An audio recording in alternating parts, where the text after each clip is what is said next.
Welcome to Journey Through the Gate, your paranormal portal podcast, as we delve into the many questions and wonders brought on by the supernatural experience. What's on the other side of the gate? Let's find out together.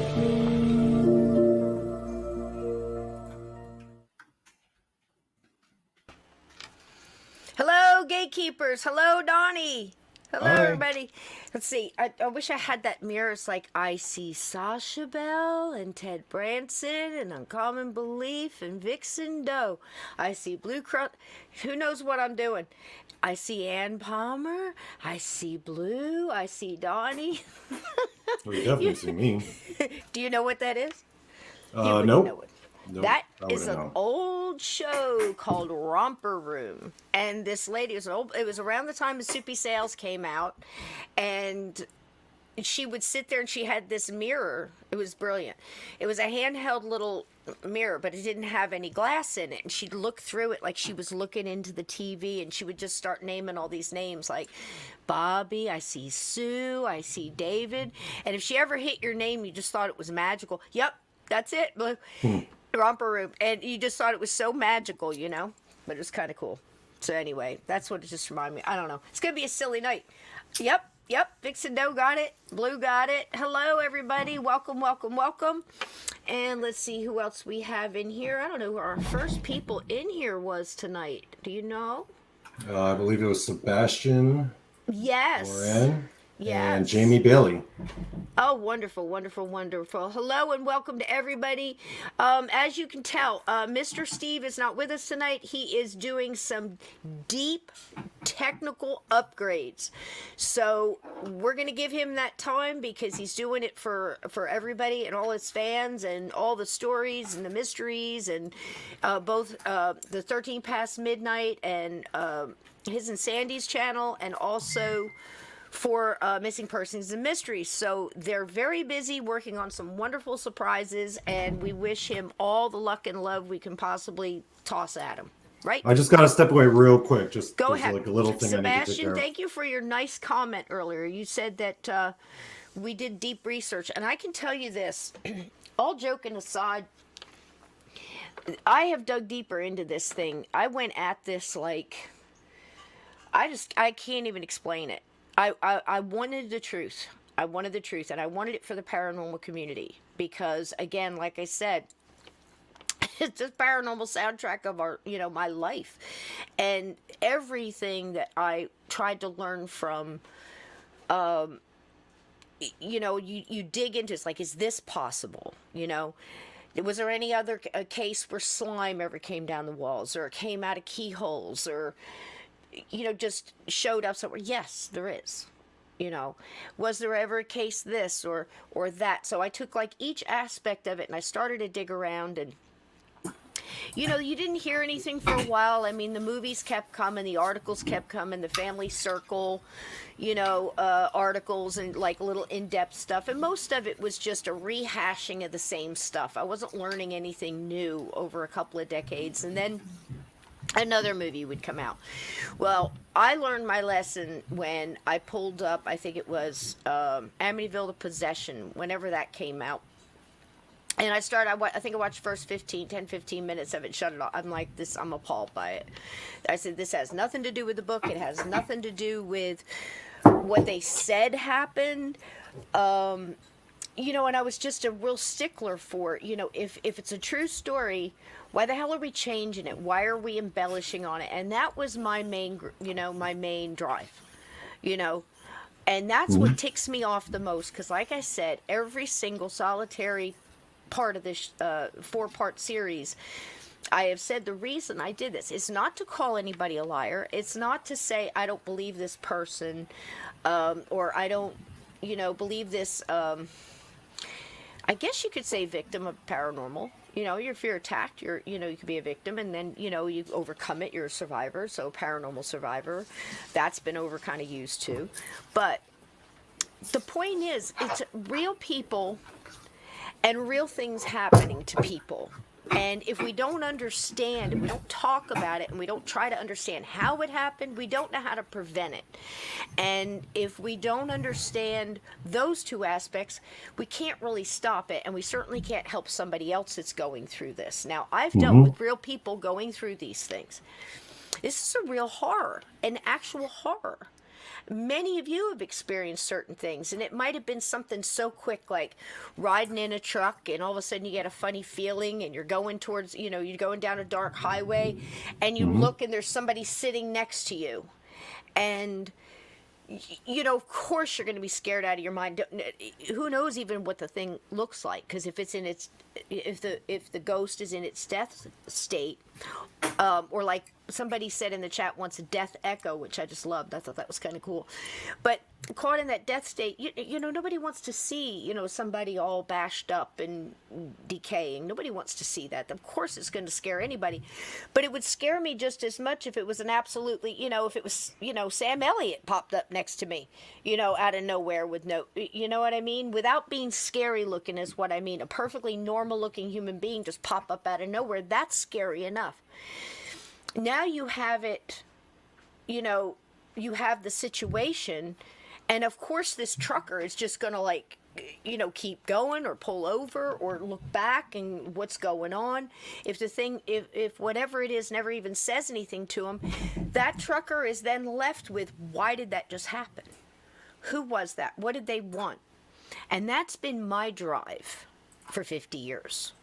What do they want? What's going on? Can I help them? Are they human beings that are in need of help, like Hans Holzer said?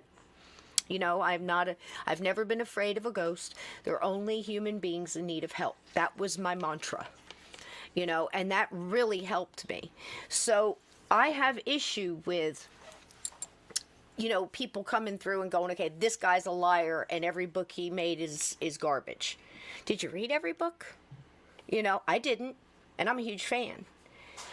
But I can't make blanket statements like that because in my experience, if you have two people involved in something, you have their vantage point, you have the vantage point of the other person, and somewhere in the middle is the truth.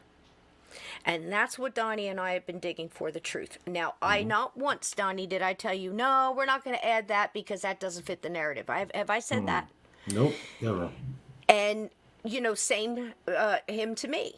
If I said something, he would say, I've got a counter on that, or I've got a couple people that have like this information. I'm like, bring it. I want to hear it. Because it's not up to me to decide for you. It's not up to Donny to decide for you. It's up to you guys to decide. But I guarantee you, Ann Palmer, if he popped up, if you're going down the highway in the middle of the night, right? And all of a sudden you get a funny cold feeling and you feel like something's happening, and you look and Sam Elliott pops up out of nowhere in your passenger seat, you're gonna get a little jarred, right?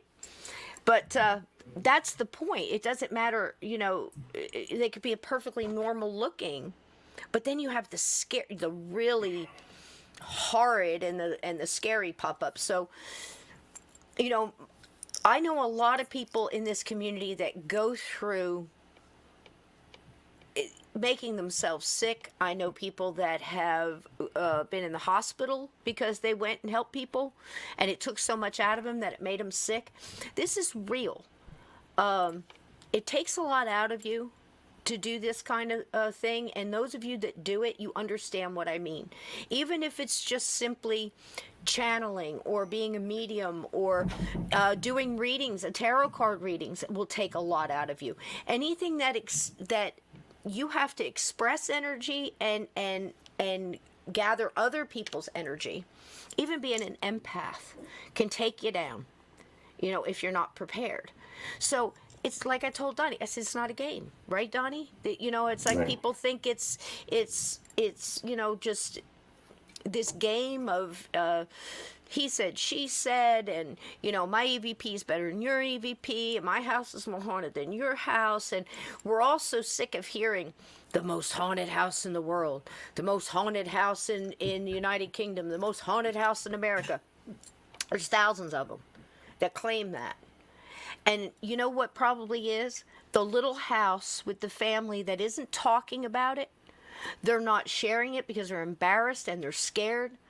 And they may live in the most haunted house in America or in the world, for that matter.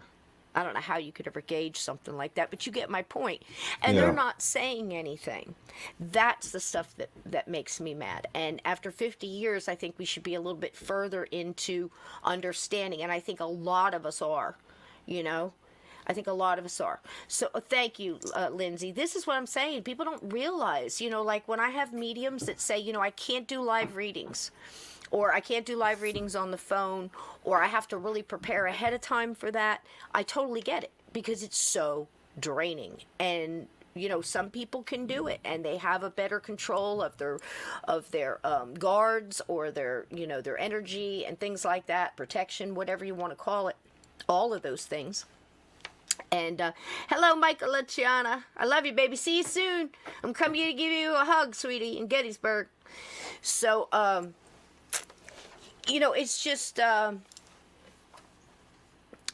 that, and that's what's driven me to do this. Now, Donnie, Yes. you had not heard too much about this beforehand, had you? I mean, in and out. Just cursory stuff. Okay. Never read the books or the movies before. I might have watched like a little YouTube clip or something, just explaining like the general idea. But in terms of like details, no. This is my first time getting. Really And you into had this case. no idea what you were getting into, did you? Do you regret it, my friend? No, not It's at been all. exciting, It's been hasn't it? fun. Yeah. Yeah. And again, I can't thank you enough for being there and all of this magnificent research. And I mean, to go and buy that book and to look through it and read it and several chapters several times just to get the gist of it. We have really tried to come together to give you guys as much information as we possibly could find on this subject. And I guarantee you, from what I've found and what Donnie's found, we could have probably gone another 6 episodes.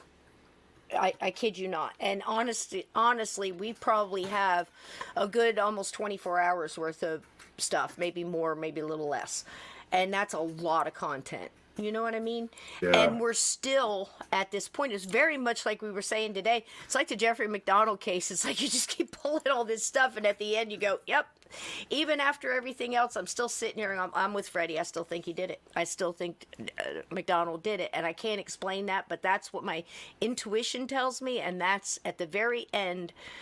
Once I've put in common sense and logic and research and double checking and trying to go in with not so much with blinders on, but not focusing on one thing and then trying to prove that. That's different. You look at everything and give it equal, and then at the end try to go, okay, this is what I wound up with. And at this point in time, I'm a little shocked at where I'm sitting. And I won't tell you exactly where I am right now, but I'll tell you at the end. And I think that looking at all of this, I have to say right up front that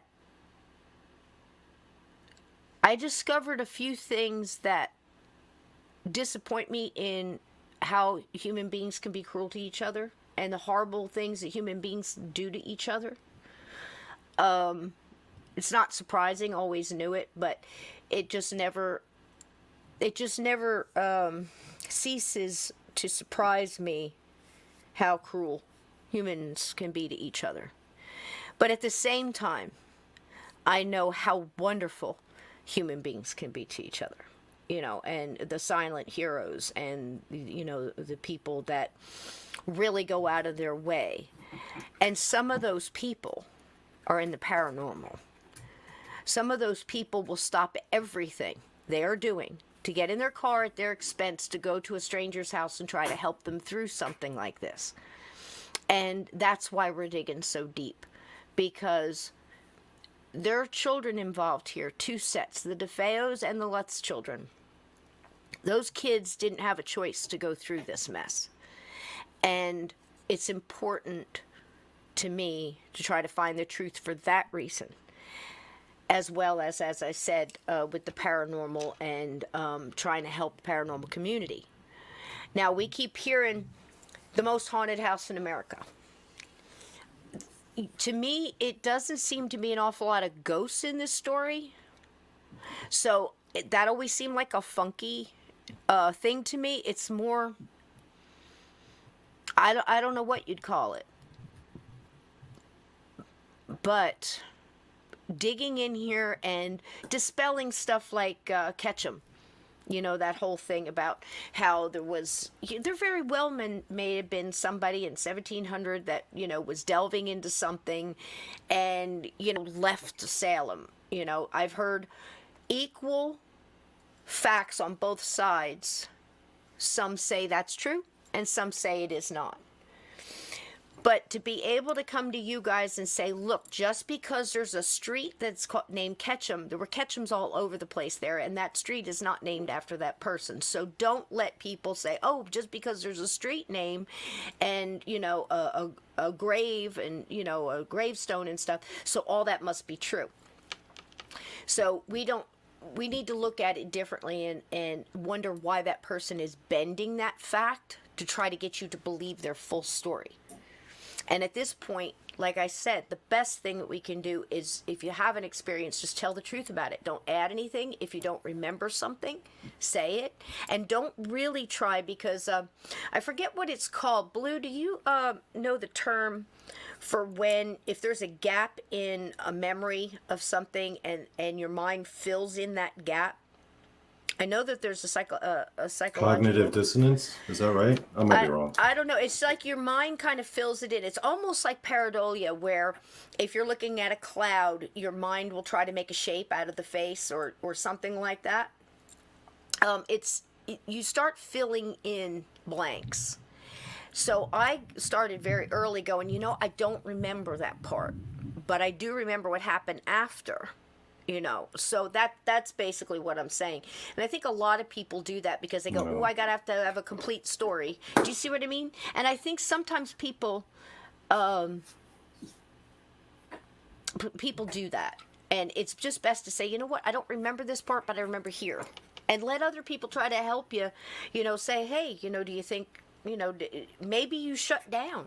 Maybe your survival instinct and your adrenaline and everything else just went through the roof and you were on survival mode, and that made a block of some time. And sometimes when you have a very traumatic experience, you won't remember it fully or at all. Yeah, cognitive association. There you go. Oh man, I was close. I was close. Thanks, so close. Blue. So so there we are. And so tonight we're finishing up. This is our finale. And I called Donny called me today, and I said, should we have fireworks or something? I feel like there should be some big thing at the end of this. There should be a musical number at the end. Right. Yeah, Michael, you can say the left has really hurt the credibility there. It could be. But did they? Because we've been digging. And we've been digging for quite a while. I mean, I think I've been doing this for like a good solid 8 weeks yet. And I'll be honest, I'll miss it a little, but I'll be so glad to have it over because, it's just been reading books, researching, checking the website, looking at facts, reading documents, letters, handwritten letters. And somebody writes a letter and says, this person 100% was married to Butch DeFeo. And then, 4 other shows come on and go, well, we have documents from the ex-husband who said that's all BS. And then you find out they paid the husband to do it. Or, something else. Money can change so many things. And, there's some people that have no integrity whatsoever. Now, as Michael said, the credibility and, things like this. But, again, let's look at it. We've been looking at it for a long time. I'm going to say I still think something happened in that house.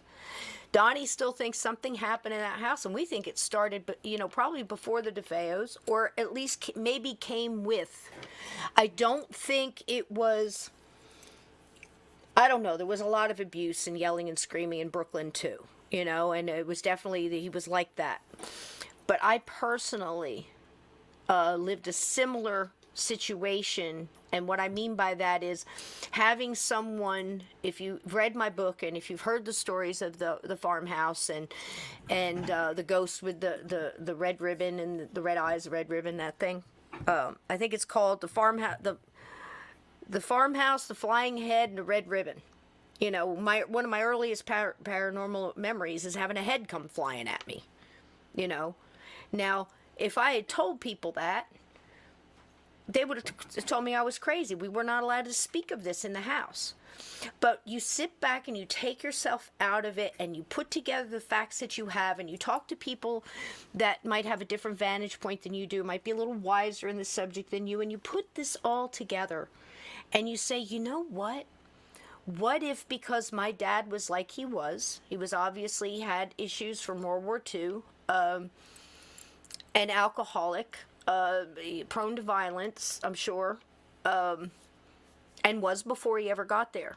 But when he was in that house, it was like bombastic. And so many things started happening in the house. So, like Steve told me one time when we were first talking on the phone, he said, did you ever consider that when your dad's energy got there and all the energy of all the teenage girls, which we know in the paranormal does have an effect, yeah?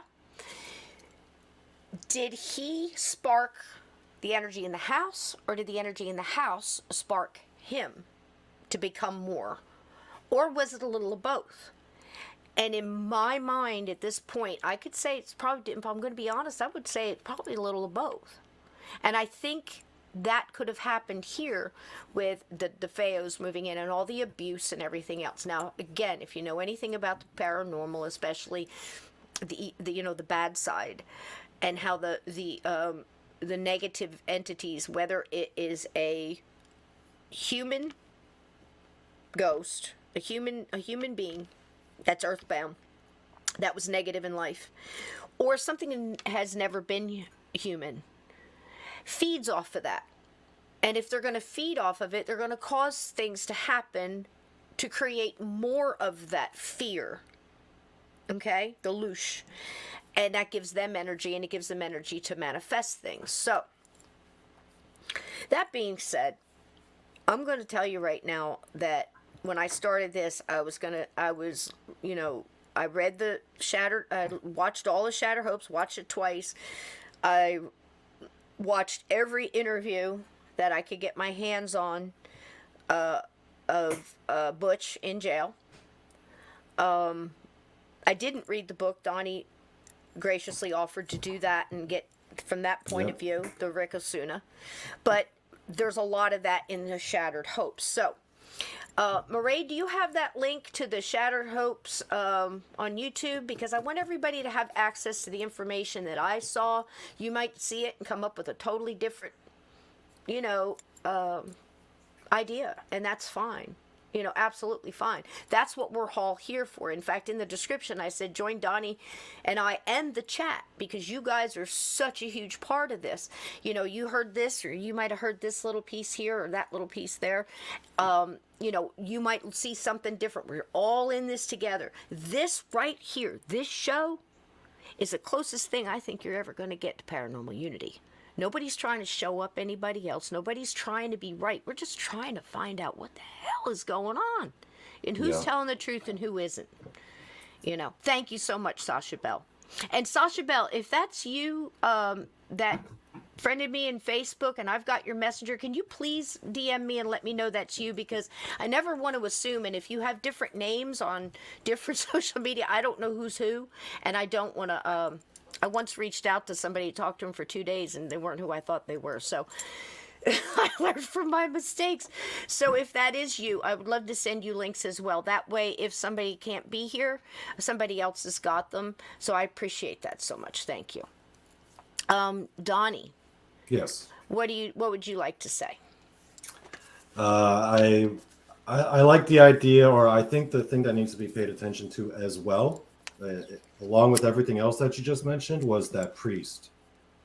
Yes. We recall that probably about a year prior to the events of the murders, Ron DeFeo was in contact with a priest at an oratory in Ontario, Canada. It was supposed to be a Catholic oratory, but this priest was something mighty shady, because he was taking money, milking the family, milking Ron DeFeo, and in return was confirming Ron DeFeo's psychic abilities, which, I'm not an expert on Catholic theology, but I'm pretty sure that's not in there. Myself either. And the timing was very interesting, because the book noted that after his contact with that oratory, and then Ron DeFeo started to slip deeper and deeper into religious hysteria, that's when things just rapidly declined. Yeah. So that's something else to consider. We can't ignore that one as well. I totally agree, Donny, and I think that was a great observation. And also another observation, if I may go back to, I believe it was Part 1 or 2, that you brought out, and I thought it was a wonderful observation on how Louise DeFeo, and God rest her soul, reacted to her husband's abuse. And you said it was very much like in The Godfather, that when that lady was married to that goofball that abused her, and she could have just snapped her fingers, and she didn't. And I was like, whoa, that's a great observation.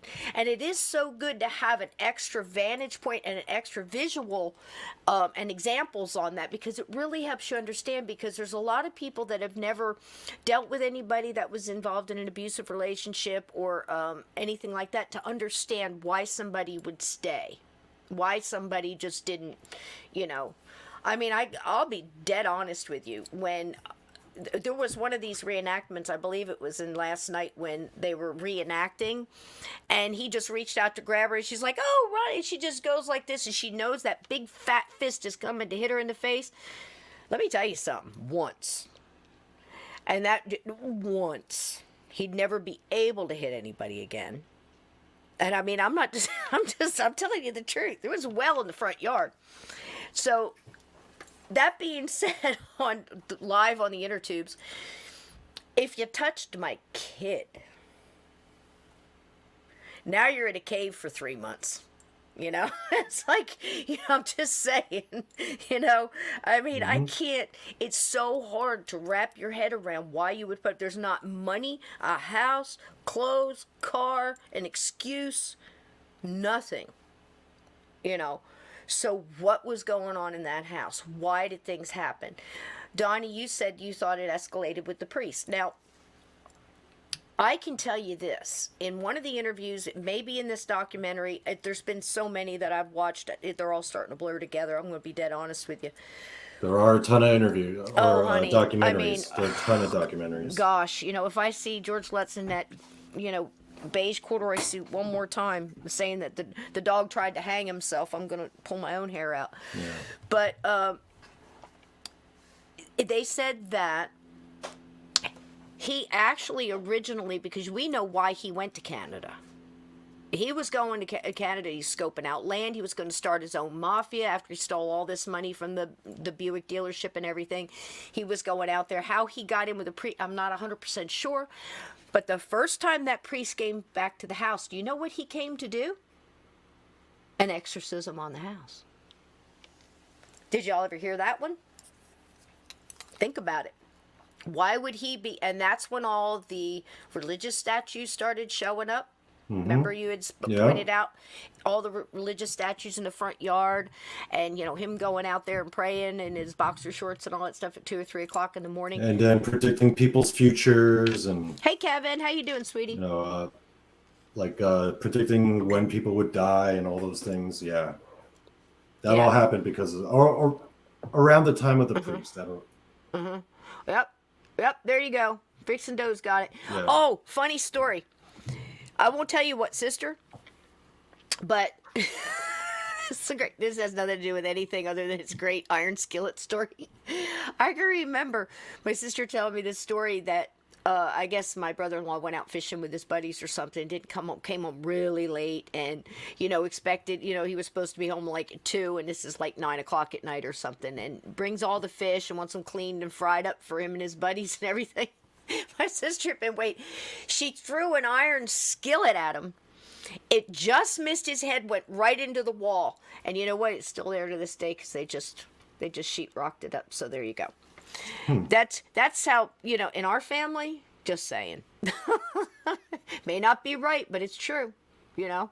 So now, tell me what's going on. Is somebody blocked or they're not blocked?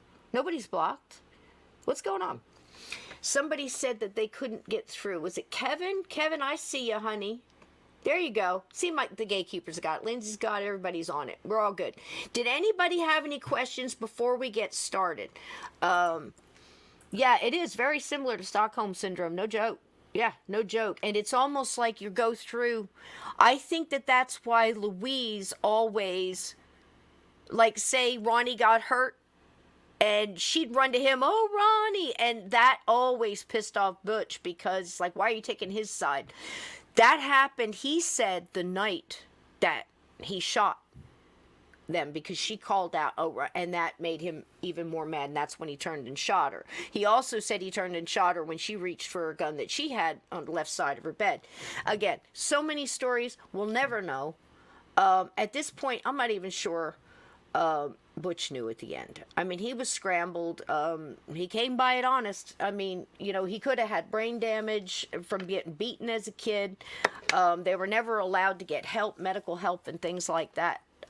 Donny told that story, you know, and tell him again why, Donny. Because Ron DeFeo told Butch when they were in the hospital for Allison's injuries due to Ron DeFeo. Yeah, Ron said that the children were his, and they were his to do with as he pleased, and if he wanted to kill them, that was his prerogative. Yep. And this is the house they grew up in. So, you know, no good can come from that. Welcome, James. Welcome. Sapphire Elf, welcome. And Sapphire Elf, I wanted to ask you, did you say you were a blacksmith? I've always wanted to be a blacksmith. I think I was one in another life. But if you are, can you please DM me? Because I don't know if you're still doing it or if you know somebody who does, but there's a lot of people here that would love to have an iron bracelet. Nothing fancy, just simple, you know.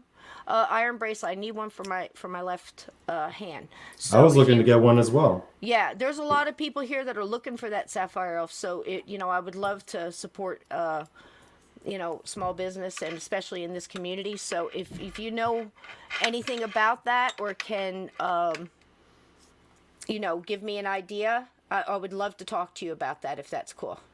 You okay? So, what'd you say? Hang on, let me see here. Taking a break. Oh, bless your heart after car accident. It's still all set up. Okay, well, let us know. Because I'd rather wait for you, if that's cool. Because I love to reach out to this community and, you know, that's really something that I could use. All right? I appreciate it. Because, you know, it's really hot and keeping a bunch of iron nails in your bra can really it can cause a little bit of a rash. So, that's a joke. It is, but it isn't. So, so what do you say we get started here, Donny? We've got some lovely things for you to finish up here. And, what's up? I don't know. I'm going to let the gatekeepers handle it because I'm getting distracted here. I don't know what's going on. But I think we found out that we could all see Kevin. Right? All right. We have the best gatekeepers, the best mods, you know, just to get everything out there. Teespring, I don't think there's any sales this week, but I know if you give them your email, you can get like 20% off. So, you know, I would be the first one. I would be lying if I didn't say that sometimes I did that. And after about 3 emails, I'm like, I'm done. You know, it's like you just get rid of the email. But if it saves 20%, so this week they're probably not having a sale. So maybe next week they will. But if you can, get a mug, get a sticker. It helps the show. We have my PayPal. There's also something new underneath the video. That where it has the thumbs up, please hit the thumbs up. And if you go down, there's a little heart with a dollar sign. So if you'd rather do that, you know, $1, I think that 99 cents is what they'll do. Just if that's what you can do, great. And I promise you, every single bit of it goes to pay for the StreamYard, and that's it. As long as that's paid and I keep the internet on, I'm going to keep doing this. It's, you know, and if you can't, you can't. Just send love, share it. And everything is appreciated. Your lovely comments, helping other people in the chat. commenting in the video. All of that helps us get shared on YouTube. We are up to 1,380 subscribers, which is absolutely fantastic. And you know, you look at some other people, they've got like 175,000. That doesn't matter to me. What matters to me is those, you know, just under 2,000 people wanted to subscribe to this show, watch the videos, may get some kind of enjoyment out of it. Maybe they get some information. Maybe they find out something new that sets them off in another direction, and they find something, you know, awesome that is for their lives. This is all great. The main thing that means to me is you guys are here. You're getting something out of this, and I get to share with you some things that I thought were interesting. And Donnie's having a great time, right, Donnie? Yeah, this is a lot of fun for me. This is like my new hobby. And we're just so glad. Yeah. And we have wonderful people contributing to the show. And, you know, I've got guests coming up. I never let you know who they are because in the times right now, people's lives get shifted so fast, and I don't want you to look forward to somebody on Friday that calls me and says, you know, so I can't make it. Can we do it next week or a week out or something? And then I have a lot of guests where I really have to do a lot of research, and it takes me a couple of weeks to do that, like reading their book and researching about them and things like that. And I will never tell anybody that I read their book if I didn't. So it takes time. And this has taken an awful lot of time. And we just really put all we had in it. Right, Donnie? Yeah. I'm about spent, babe. I'm telling you the truth. I'm wore out. I mean, this thing has put me through the ringer. So there we go. And they like your headphones, Donnie. Oh, this is my friend's headphones. I'm at their place right now. He actually stayed so he could do this tonight. Now, this is dedication, so we thank you, Donnie, for being here. Yeah. So last night, we left off with the Warrens, and you told us about what Rick Osuna said and everything else. Now, again, I will state, never met them. You know, I'm going to say this too. I wasn't in the house. Okay, and in either time. So there's alls we can do is try to look at the facts and try to rip that away from the fiction. And the last attempt at this, the part 4 of tonight is kind of a finish up from the people who were there, either were at that investigation. And you know, as 50 years, I heard them say, I heard information today I'd never heard before. You know, little pieces like that one with that priest actually came and did an exorcism on the house. Yeah. You know, so why was that done? And I won't misquote somebody. I can't remember exactly which person said it on the panel, but they said that the reason Ron Sr. got that priest in there, he said, because I have a devil on my back. Now, is this an afterthought? Is it a lie? Is it something that somebody said that just happens to match up with some of the things that we know happened, either via pictures or neighbors or other things? A little bit of cooperation back and forth. And Rick never said anything about that in the book? About the priest doing an actual he doesn't exorcism. he doesn't talk much about that, no. Okay. Because he was very dismissive of the whole thing. He was just like, That's true. this priest is a con man. He's just Right. a phony, and so that was his attitude. So he was just also very I dismissive. thought it was very important the fact that you said that he really was pretty dismissive of anything paranormal. I mean, he didn't really understand much, which is why Hans Holzer was really rubbing him the wrong way and some other things. So we have to take that into the whole idea. So this right here is, since we left off with the Warrens, and I did not know them. I know people who have met them.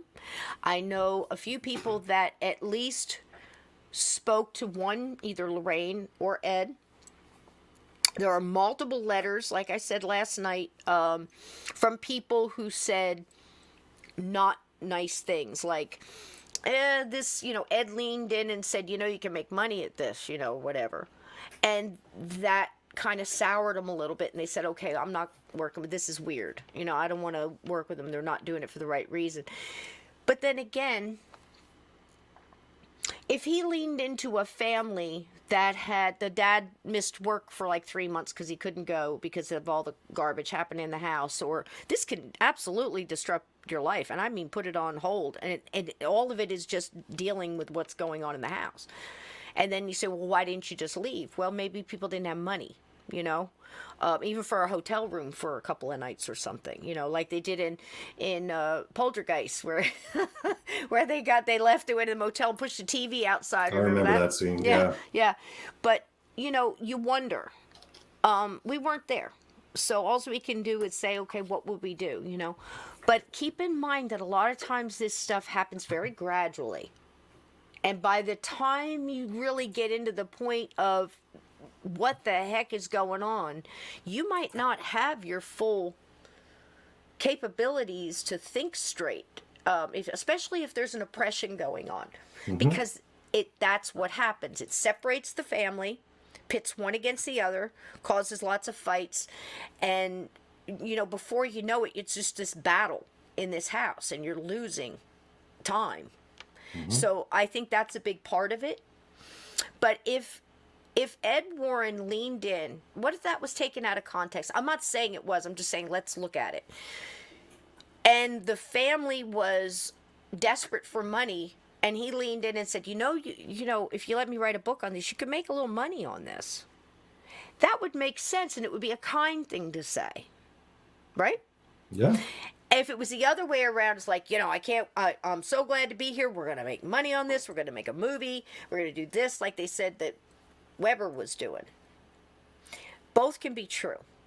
So, again, all we're saying tonight is maybe look at it a little different, and let's try to learn as much about the paranormal that's involved in this as possible. Because when I started it, I was kind of with Mike on this one, where I was going, I think the whole thing was a hoax from day one. But as I dug in, I have to say that I'm more on the fence again. You know what I mean? And my legs are kind of over one side, ready to jump. I'm not, nobody can be 100% sure of anything. But I'm really interested in where you guys are. So at the end of this, we're going to do a tally and see where everybody is.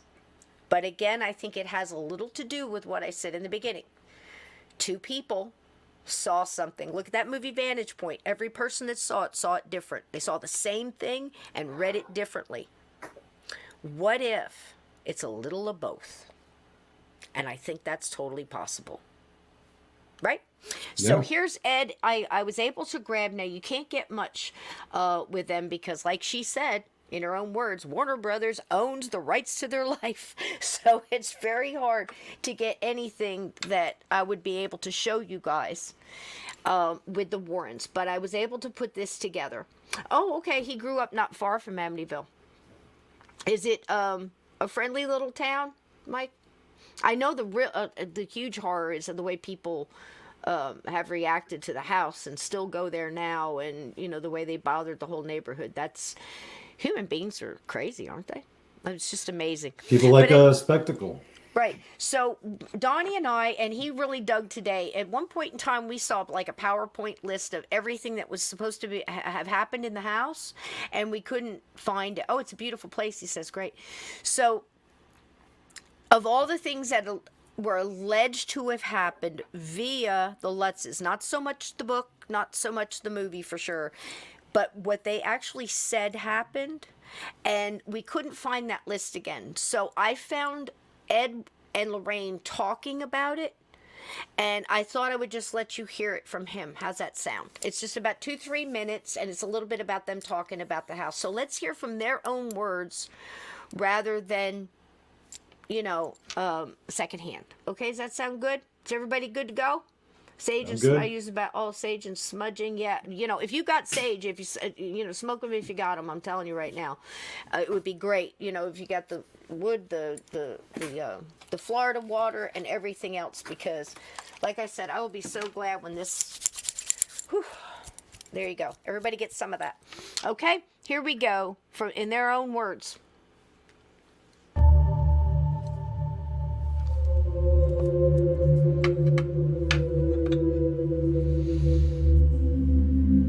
My spider.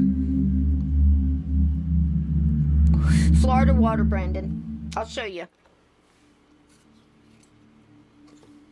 Okay, in the beginning, George and Kathy would feel the psychic cold throughout all the rooms. No matter how many logs they'd throw on a fire, it was icy cold. That's because it's a psychic cold, and the cold is being drawn. The heat from the bodies of the people in that house is being drawn, and that heat is going to be used as an energy fuel source for the spirits in that house. So they'd feel the psychic cold. They'd hear magic whispering, voices throughout the hallways. At night, they would see ghost lights over their beds in the rooms. There was a time when George and Kathy found themselves about 2 foot from the ceiling. George looked over at Kathy and said, "Do you believe this? Do you believe it?" And of course, then they went to lower themselves down into the bed again. But there would be the footsteps. There would be the slime that they would find on the staircase. Now, these are called apports. These materialize or dematerialize in such haunted houses. For instance, in many homes that we go into, we will find that you might see blood, as they did, coming down the wall. But if you went over there and touched that wall, there'd be no blood. This is a telepathic projection to the viewer, and it bypasses the physical eye, goes into the mind's eye, and they see it as a medium would see it. There was the marching band, as they described it, around 3:15 in the morning when the murders had taken place. A lot of things would happen at around 3 o'clock. We call this the devil's hour because it's an insult to the Trinity, anything that comes in threes. They would hear this marching band. George would jump out of bed. He'd go running down the stairs. As soon as he'd get down to the foyer, the music would stop. But he'd look into the living room, that huge living room, which you'll see a picture of, and the rugs were actually rolled up and the furniture was pushed over to the sides of the walls as though somebody were actually marching there. There were so much different types of phenomena that occurred to us and the people that went in there. It was incredible. I told you about the experience last week of where I felt as I was being smothered. Going into that home again, Lorraine felt many things. She, as a clairvoyant, would be more sensitive. Mary Pasquarella, who was the director of the Psychic Research Institute in Hamden, Connecticut, never went into a haunted house after that. She gave up the work because she was so badly affected by it. The cameraman that went in there with Channel 5 news team had heart palpitations. These guys, they were in battles in World War II. Of course, it bothered them, but never as much as going into that house there. Well, it was the physical effects on their body, Tony, that was bothering them. And then one of the scientists that had come up from Duke University, he became so terrified in this home, and the chair that he was sitting on, Donnie, I have a feeling our mods are baking some shut the fuck up cakes right now. Get them, babies. Yeah. Get them, get them, get them, get them, get them. They've already been dealt with by dealt with, Sapphire done. There we go. Gosh, Black Ops mods. Love y'all. actually went right backwards with him in it. They had a real hard time just stabilizing him emotionally in that home. But it seemed like, and it's true to the fact that people are affected on their weakest, most vulnerable levels. And I think many times people of science go into a home like this not really expecting to be affected personally, just to be there and be witness to it.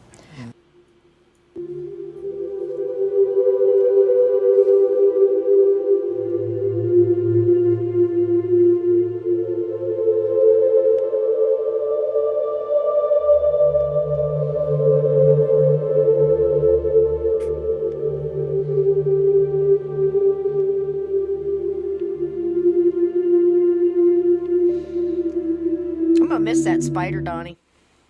We can't bring it back? Huh? Oh, sure. I try to keep things. Yeah, I'm weird. I try to have like little things that are kind of like symbols for certain shows and stuff. I get into this, you know. But thank you for the cupcakes, guys. You guys are awesome. Thanks for reporting it. You know, it's crazy, these porn bots, man. It's just nuts. So, and Vixen Doe, I got to get you a wrench, honey. You don't have a wrench? And I love that you can dodge a ball, but you can't dodge a wrench. Love dodgeball. That was funny. I used to say that to my kids all the time. I'd hold something. It was like, you know, chucking at them. They got stories. I never hit them. Well, I did when they were little. That's a lie. They got spanked every once in a while. But I always made a promise I would never do it angry, because you can kind of go a little nuts. So we used to have a thing where I'd go in my room and shut the door, or they'd go in the room and shut the door, and we'd all chill out, and then we'd talk about it with the door closed. And the cutest thing they used to do after Halloween, they used to save their little chocolate midgies, you know, those little like tiny little sticker bars and stuff like that. Now, how these kids had, you know, the control to do that, but they would hide them, and sometimes I'd be sitting outside talking, just like, you know, I asked you not to touch it, it's got broke now or whatever, or you can't be wrestling because you're going to hurt each other, and we don't have insurance, you know, and you could hurt your brother for, you know, whatever the conversation was. And every once in a while, a tiny little miniature candy bar chocolate would come under the door. You know, and I'm like, you know, it's like, yeah, I can be bought with bite-sized chocolate. You bet I can.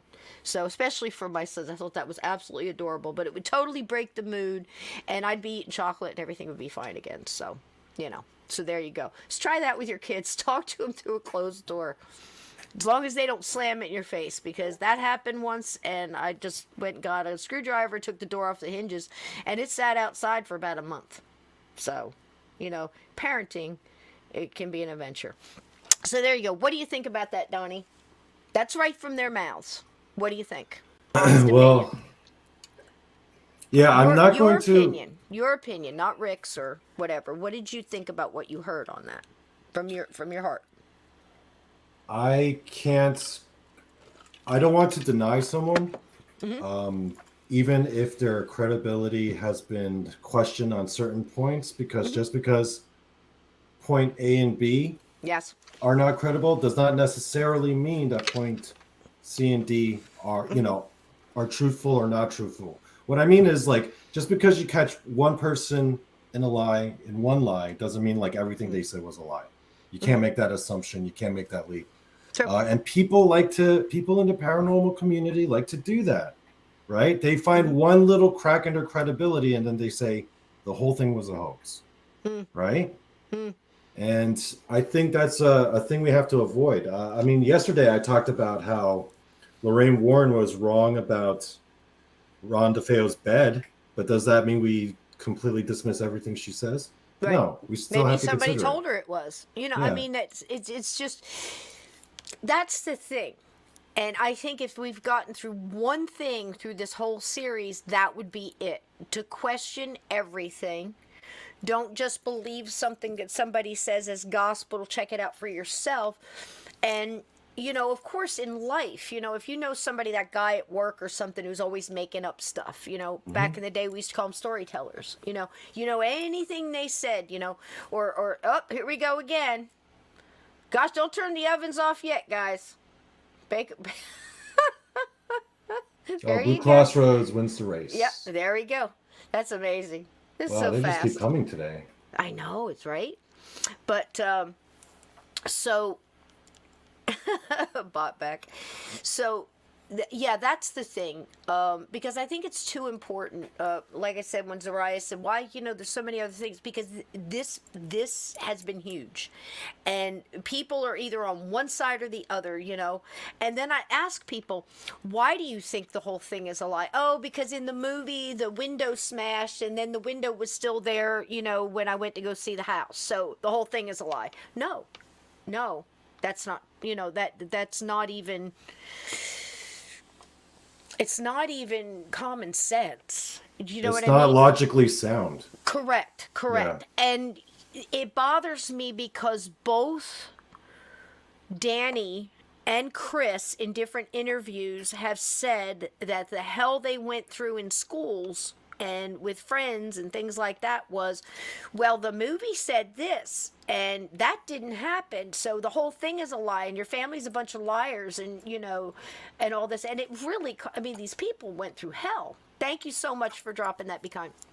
And these people, these kids, the children really went through hell, and they both came at it a little different. Now, we're going to get a chance, Donnie, to meet Chris, and he has changed his name to Quarantino, which was his dad's. And don't forget, name. folks, he is the stepson of George Lutz and Yes. the biological son of Kathy Lutz from Correct. a previous marriage. Correct.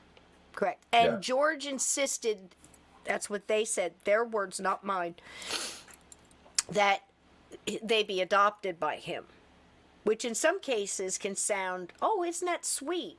In other cases, it can be very controlling. It all depends on how you look at it. You see what I'm saying?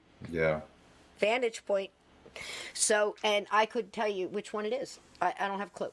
So that's Ed and Lorraine, and they did state a few things that happened in the house. Now I'm going to try to remember because I just listened to the audiobook, and Mairead, I sent it to you. There's a link. It's almost 7 hours, but it is the audiobook, and it is free on YouTube if you want to listen to the audiobook on that. It is the original Amityville horror audiobook. I cannot tell you if it's exactly the same as the first edition of the paperback, because of the hardback, because when the hardback came out, there was a difference between that and the paperback. And why that change happened, I don't know. I can't speak on that. But this one, as per my memory, is darn close to the hardback that I read in 78, 76. So everything that Ed just said is in the book. Plus, if you listen to what he said, he brought up something called telepathic hypnosis. Now, when I say that I was a little agitated at some parapsychologist who says mass hypnosis, this isn't what I was talking about. This is absolutely possible, because what it is whatever is messing with you has the ability to make you think in your mind that you're seeing what you're seeing. Great example of this. If you saw in Poltergeist, when one of the cameramen or something that had come there to help from the college was in the bathroom, and he looked up at his face and everything was fine in the mirror in the bathroom, and he's washing his hands, and then he looks back up at his face and his face is starting to peel, and he's losing his mind because his face is starting to peel, and then he screams and he looks up again and it's gone. That's telepathic hypnosis. Mm-hmm. Ed was trying to explain, of course the banister wasn't ripped apart, because they saw it, if that really happened and they saw it explode, it was telepathic hypnosis. It didn't happen. The door coming off its hinges, all that kind of stuff. Possibly a couple of other things that they said happened in there. The thing that gets me is, at 2 o'clock, 3 o'clock in the morning, and this whole 2 o'clock, 3 o'clock thing, 3:15, all came from Amityville, this 3:15. And of course, anything with a 3 in it is supposed to be mocking of the Trinity. This is one of the things that really blew that up. I'm not a Catholic expert on Catholic, and neither are you, Donnie, right? But a lot of that comes from there, and I think a lot of it comes from, again, like everything in paranormal, a little fact, a little fiction. I can't say one way or the other if it is or not.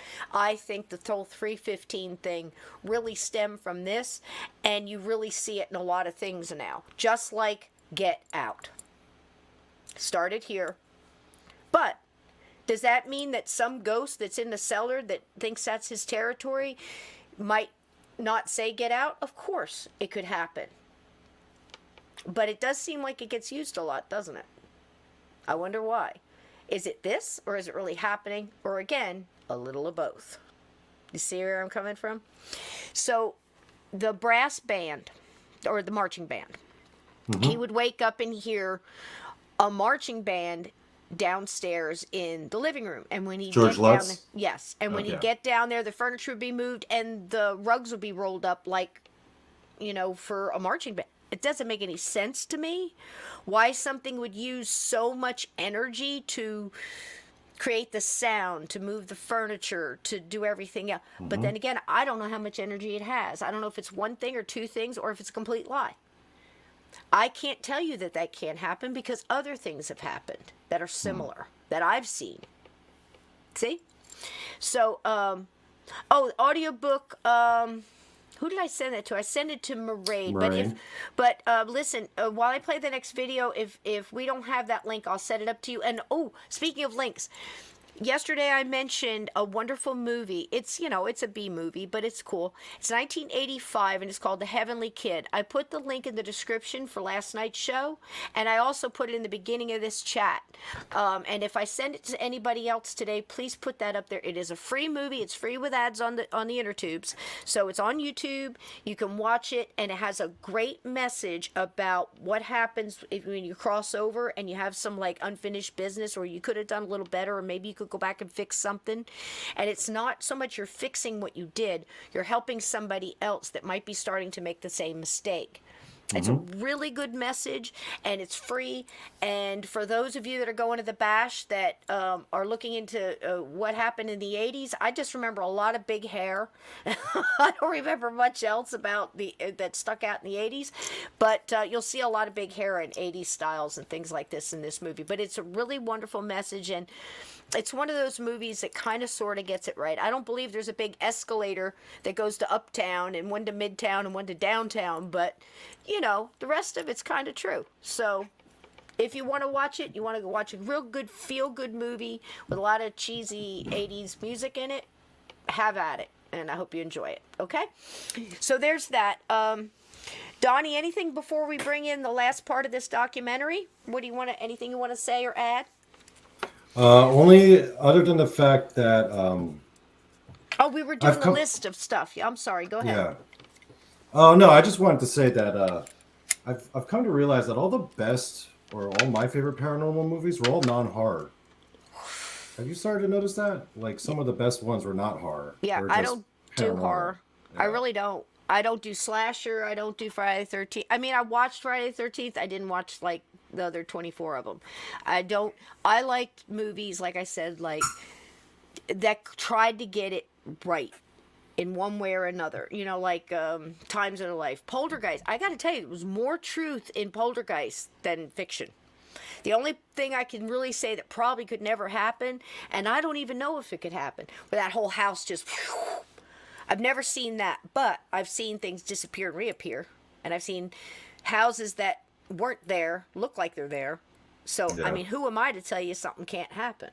You see what I'm saying? But I would say that part, maybe not. The rest of it, darn true. Darn true. I don't think you can throw a rope into the other side to pull somebody back. I've never tried that, but I've had to pull in, people from the other side that were afraid they were going to get stuck. I mean, that's a long story, but I've seen some, like Alice said to Dorothy, we've seen some shit. I've seen some shit. So there you go. So let's finish up with this documentary, Donnie. The list of things that happened in the house, from levitation, Kathy's face, she looked like an old woman. Old woman, yeah. The window slamming on Danny's hand. It was Danny, the older boy, both hands. We told about that. The slime. Now, George himself will tell you that the movie and the book exaggerated that. It wasn't slime coming down the walls and everything. He said it was more like chunks of what looked like a mixture of Jell-O. In fact, they thought the kids were doing it. That were kind of a gel-like greenish substance that was kind of chunky and was like left over places, like down the hall. And at one point he said like the second or third time it was actually like in the keyholes and like dropping out in chunks. It's like real soft Jell-O, and they really thought the kids were doing it. Here we got another one. They're hitting us tonight. We must be getting popular, guys. We must be getting popular. Yeah, we'd love to chat with you. Have a cupcake, mofo. So there you go. They said the second time it happened, the kids were in school and they knew the kids weren't doing it. That's what kind of led him to that. But he said, multiple interviews that the book and the movie really went way out of proportion with stuff. And then, of course, even Laura DiDio said that they were real hesitant to talk about what happened that night. Well, I've heard him talk about what happened that night. He said he was in bed. He could not move.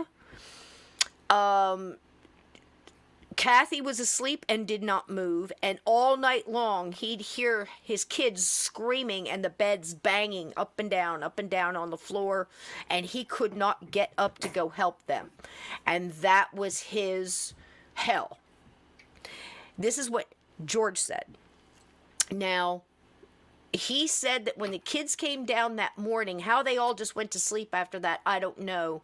That's as soon as they realized that he could get up and move, that's when everybody was just grabbing everybody and getting out of the house. That doors were banging and beds were banging and stuff like that.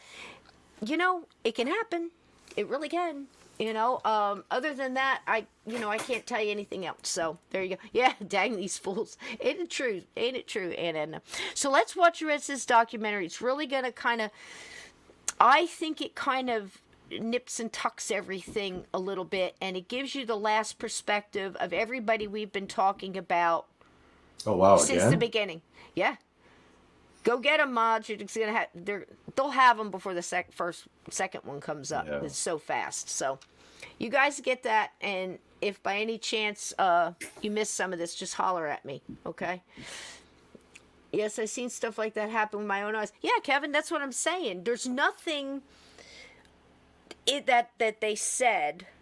After you take out all the BS and the Hollywood and everything, and just try to get down to the brass tacks of what we think may be facts, I can't tell you any of that couldn't happen. Now, Donny and I talked a little bit about the pig. Listen, if it's bad, it's evil, it's ancient, it can show up any way it wants. Would it show up as a pig? I don't know. But there were other people who said that they saw cloven hoof prints in snow. It's not just the Lutzes. So what does that mean? I don't know. What do you think it means? Are the people lying? Or is it possible? Is it something else? Is it something manifesting itself like that? We know that's possible. And again, we have telepathic hypnosis, okay? Then we have the story about it was the neighbor's cat. You're going to hear about that, I'll tell you right now, I've never seen a cat with red eyes. Has anybody here ever seen a cat whose eyes glowed red? A normal cat. I'm not talking about a possessed cat or something that's pretending to be a cat. Or like a magical cat. It's more of a glow. It's more of like that yellow greenish glow. We all know what that looks like. Raccoons the same. Mm-hmm. Thousands of things in the woods that are night creatures have that reflective mirrored kind of thing. They say it had the glowing red eyes. I think that was a I don't think they were serious when they said that, or they misspoke. I don't know, but I can't imagine anybody be serious in saying that, but you be the judge on that. You've got the app porting, which again they were saying the slime was. They're saying the missing money. That was another thing in the book because the young man, I think it was Kathy's brother got married, and George was the best man holding all the cash to pay the caterer, and it was in his coat pocket. I believe it was on the chair. He went to put it on and look for the money. It was gone. So they had to all scramble together to pay the caterer, and it was a big deal. He had to write a couple of checks here and there and everything else. That, supposedly happened. Very likely. Plenty of things go missing and come up over there, or go missing, never seen again. None of these things, if you look at them individually, are impossible in the paranormal. Does that make sense? Does that statement make sense? Mm-hmm. And that was the only thing that you could think of, Donny, because now, how long has it been since you've been in the paranormal? A lot of this is brand new to you, right? I first started, gaining interest in the paranormal in 2017. Okay. So, but it's not something that you've been really studying for, a couple, 20 years or something like that, really digging in and all that. Before that, if you had told me I would be on a paranormal podcast, I'd be like, what, you talking about ghosts and shit? That's what my answer would have been. Yeah. That's it. Red glow. Yeah. Okay.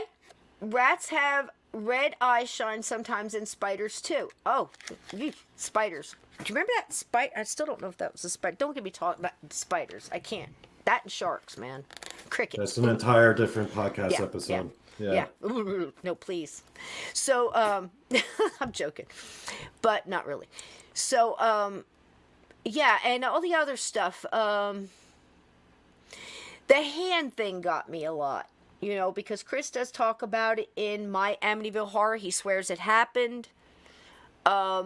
I just, man, you know, to have your hands smashed and then you're completely, and then you're looking at them. First of all, I don't understand why they weren't right in a car to a hospital. But that's me, because, you know, something happens to a kid, you just want the pain to stop and you want them taken care of. That, you know, I do sit in the kitchen and just put ice on completely smashed hands doesn't make sense to me. But again, I wasn't there.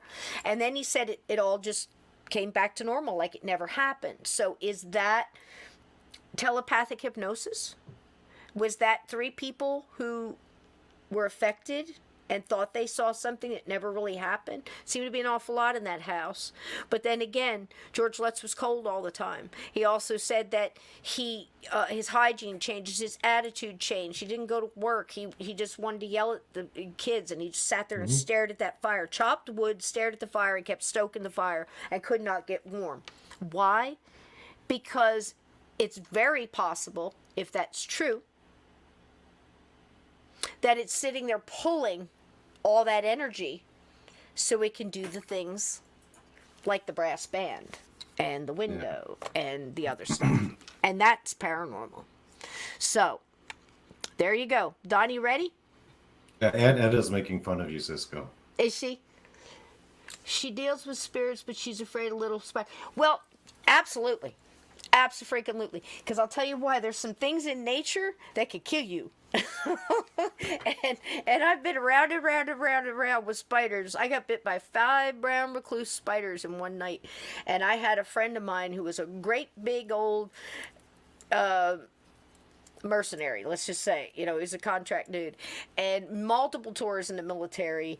And then just did what, you know, he knew how to do. And that's what, you know. And he's a huge man. Got bit in the back of the neck. He was dead 2 days later. Big man, big tough guy, been shot multiple times and everything else. Brown recluse killed him. And I got bit 5 in one night. I have been through pain like you would not believe. It's a long story. But I learned a lot from it, and I helped a lot of people. And somewhere in this world, there was a little boy that was going, a 3-year-old boy that was going to get his leg amputated. And because of the things that I had learned from herbalists and 3 different medicine men and some really wonderful Native American friends of mine, that child, because his mother listened, can ride a bike and play baseball, and at this point in time he's probably going out on a date. So the pain was worth it. But no, I do not like spiders. I do not like spiders. Thank you, baby. All right, here we go. And I hope this is the right one. Here we go. Yep.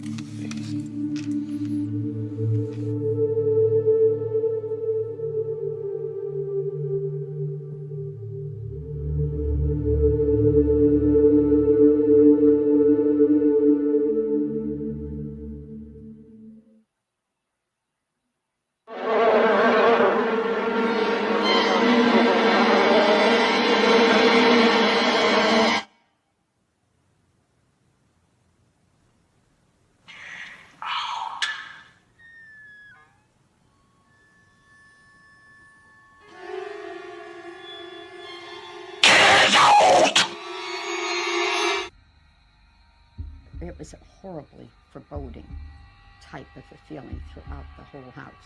You knew that this house was infested by something other than human spirits. That's for sure. That was more than obvious.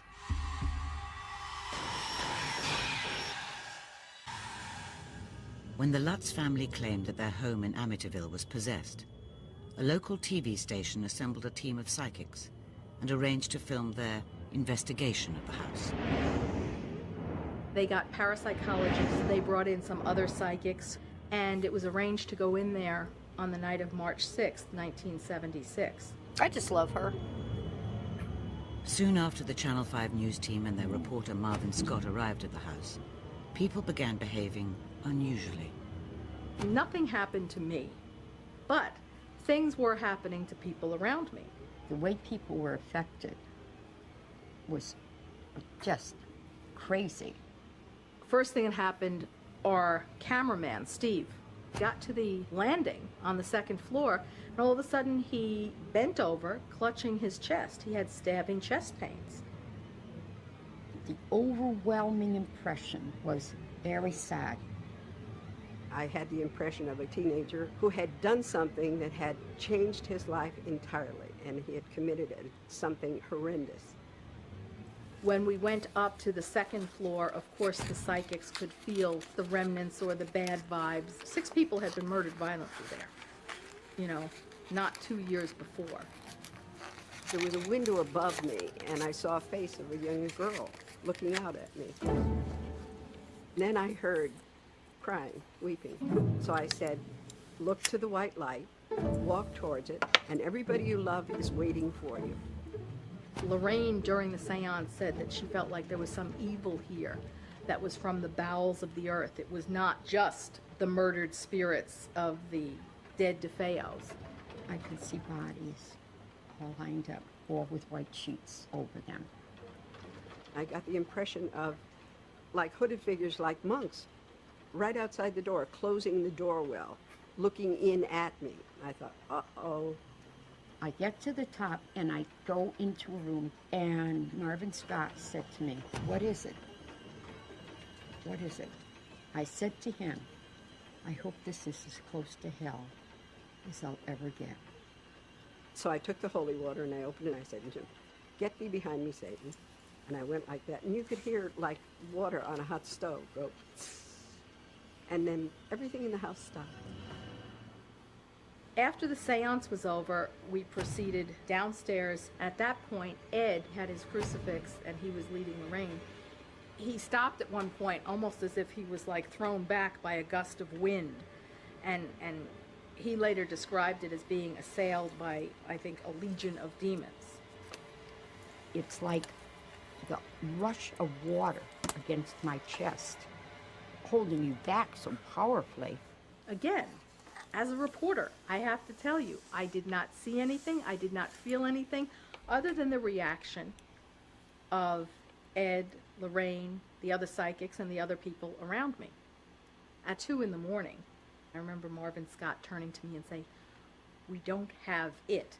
In other words, this was not The Exorcist for television. Although nothing happened for the TV cameras, one photograph taken that night would later apparently reveal a mysterious presence. The camera was set up in a tripod and it just automatically shot off a flash photograph every few moments. And there were rolls and rolls of film of this particular doorway. It was into our daughter Missy's room. The photographs were being cataloged by a secretary I had years later in California. And she was pregnant. And every time she picked up this one particular picture, the baby inside her jumped. And lo and behold, on the second floor, in the doorway of one room, there is the distinct figure of a little boy peering out from the doorway. There were no children in the house that night. So it's like, okay, where did this come from? And we called Missy and asked her, who was this? And she said, oh, that's the boy I used to play with there. First we had heard of that. The Lutzes never returned to 112 Ocean Avenue. The bank reclaimed the property, and their possessions were auctioned off. George and Kathy moved to California, claiming that they needed to escape the influence of the house and the glare of publicity as their story gathered momentum. Amityville becomes a sensation, and it's everywhere. It's in the news. It's all over Long Island. It's on the tips of everyone's tongue. Have you heard about this case, which is a compendium of all of the most horrific things that have ever happened in the paranormal, all in one case? The psychics came out of the woodwork, exorcists, parapsychologists, vampirologists. Every one of them came out of the woodwork with a theory. that they knew exactly what had happened to them. Among those joining the party was Professor Dr. Hans Holzer, America's most famous ghost hunter. I particularly like this picture that clearly shows a white outline of a horse overimposed over me. Now it so happens that the entity in the house that was disturbed was an Indian chief on a horse. Hans Holzer had been introduced to me as a man who had written about 50 books in the psychic arena, poltergeists and ghosts in the White House, ghosts in every house he's ever visited. On January the 13th, 1977, Holzer, William Weber, and Laura DiDio entered. Just for Hans Holzer's sake, I wanted to say to Mr. Weber, the only reason Hans Holzer goes into a house is because there's supposedly ghosts there, so it works both ways. There you go. I'm just saying, that's just Yeah, true. that was a bit of an unfair statement. Yeah, that's what Yeah. I'm saying there. You know, Yeah. ghosts in every house. Well, you know what? There probably are ghosts in just about every place you walk through, whether that you know it or not, you know, or they're following you. We know this. But anyway, I just had to say that because that was a little flippant. with renowned deep trance medium Ethel Johnson Myers. I love The her. only thing you need is a good deep trance medium so that if an entity is present, they can use the vocal cords of the medium to make a conversation with me. It's very eerie and quite shocking to see the physical transformation that this woman underwent. As soon as we got out of the car, before we even entered the house, she said, "There's an Indian around here." All of a sudden, she developed an Adam's apple. After a while, this lady began talking in a strange, gibberish language, Her voice dropped several octaves. and she was talking with an Indian chief who was buried on that land. Why are they angry? Because it's been a sacred place, and this is over the very, very special chief. Oh, I can't move my face. This turned out to be an Indian cemetery that had been used to build houses on, very much to the dismay of the Indian who was buried there. And what does he make them do? Silence of death. I don't know, my skull's cracked and my neck's stretched. What will the male do under those circumstances? Anything the Indian desires him to do. Despite the fact that the people have said it's the most haunted house in America, it is not a truly haunted house. There are no ghosts there. There are no spirits there except the Indian chief. And what he wanted, from his point of view, was get off my land. As the theories multiplied about what was in the house, Amityville was about to become a publishing sensation. All of a sudden, it's a book. The book, for whatever reason, took off. I can't describe how quickly. It became an instant bestseller. I think their initial printing was 25,000 books, and they had never printed anything even close to that with the first printing. And it sold out as soon as it reached the bookstores. It was rather quite phenomenal. It was clear that this story of a haunted house had the power to captivate millions. The idea that this actually happened to people makes those people closer, because if it's not out of somebody's imagination, then it's real and could really happen to them. Now, that guy was the screenwriter for the movie. Okay, just so you know. And Jay Anson was the one who wrote the book. So I thought it was interesting that they had him on here to talk about, you'll hear in his own words how he handled the movie and the screenwriting and all that kind of stuff. And this is Rick Osuna, who wrote the book that Donny is reading. Okay? Yep. Get off my lawn, yeah. Vixen dough. Hey, you got a wrench, Vixen. A home is supposed to be where you're safe. And the Amityville Horror destroys all that safe thinking. This happened right after William Peter Blatty's book, The Exorcist, and the movie The Exorcist came out circa 19... 1 second, I got to answer this from Vixen, from Sapphire Elf. No, they did not film the movie in the same house. They filmed the movie in a house in Toms River, which is like right down a couple miles from me. The house is still there. They filmed in the house in March when Channel 5 and Marvin Scott, who was the lead, reporter, whatever you want to call it, anchorman, whatever, and he took Laura DiDio with him. She worked for Channel 5, and she was also on college radio doing a paranormal kind of show, the odd, the strange. I'd love to get some of that old stuff because I hear it was really good. But that's why she was involved in some cases, had worked, the TV crew had worked with the Warrens, or they had had some knowledge of them before, and that's why they kind of leaned towards her. And she was a real go-getter. She was the one who contacted the Lutzes and said, look, you guys are going to need help.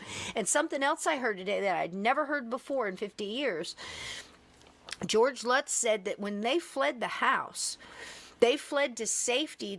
It had expected to return. They just wanted to figure out what was going in there and get them out. If they needed, a whole church full of priests or whatever they needed, parapsychologists, whatever, to get in there and cleanse the house out. They wanted to keep the house.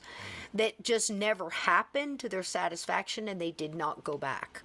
If that makes sense. Does that make sense? But I thought they left and never intended to return. I didn't know that they were trying to cleanse the house so they could go back, which is one of the reasons they said they left everything. So for what it's worth, there you go. I'm sorry, I didn't mean to keep stopping that, guys, but I had to answer that. I thought it was interesting. There we go. 1973, 74. There seemed to be a hunger, a longing, perhaps maybe even kind of a spiritual question that was looming large about good versus evil. Even people who professed to be agnostic or atheists were sleeping with the lights on after going to see that movie, clutching crucifixes and running back to church. It seemed to provide a climate in which Amityville could breed. The house itself had now become a personality, thanks to its distinctive top-floor windows. Everybody was thinking, what did you think about those two eyes? The eyes that watch you. I mean, I've heard this a lot. They became the eyes of the house. And if you look at it, you say, that house is looking at me, and that gave it this evil persona. Something's watching. Something's hidden, something's watching.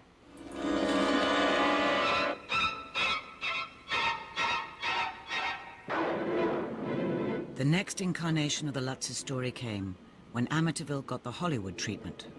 What happened to them is an experience in terror you will never forget, and you will believe in the Amityville horror. George and Kathleen Lutz are with us this morning to talk about what happened during those 28 days in Amityville.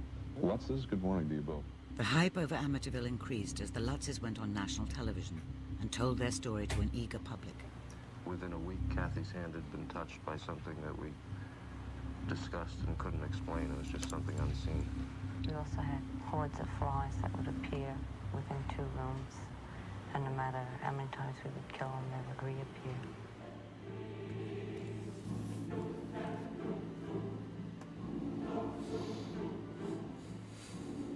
When they sold those books and the motion picture came out, all hell broke loose. It was a media frenzy. I mean, people just descended on the village of Amityville. People from Ireland, people from England, people from all over Europe.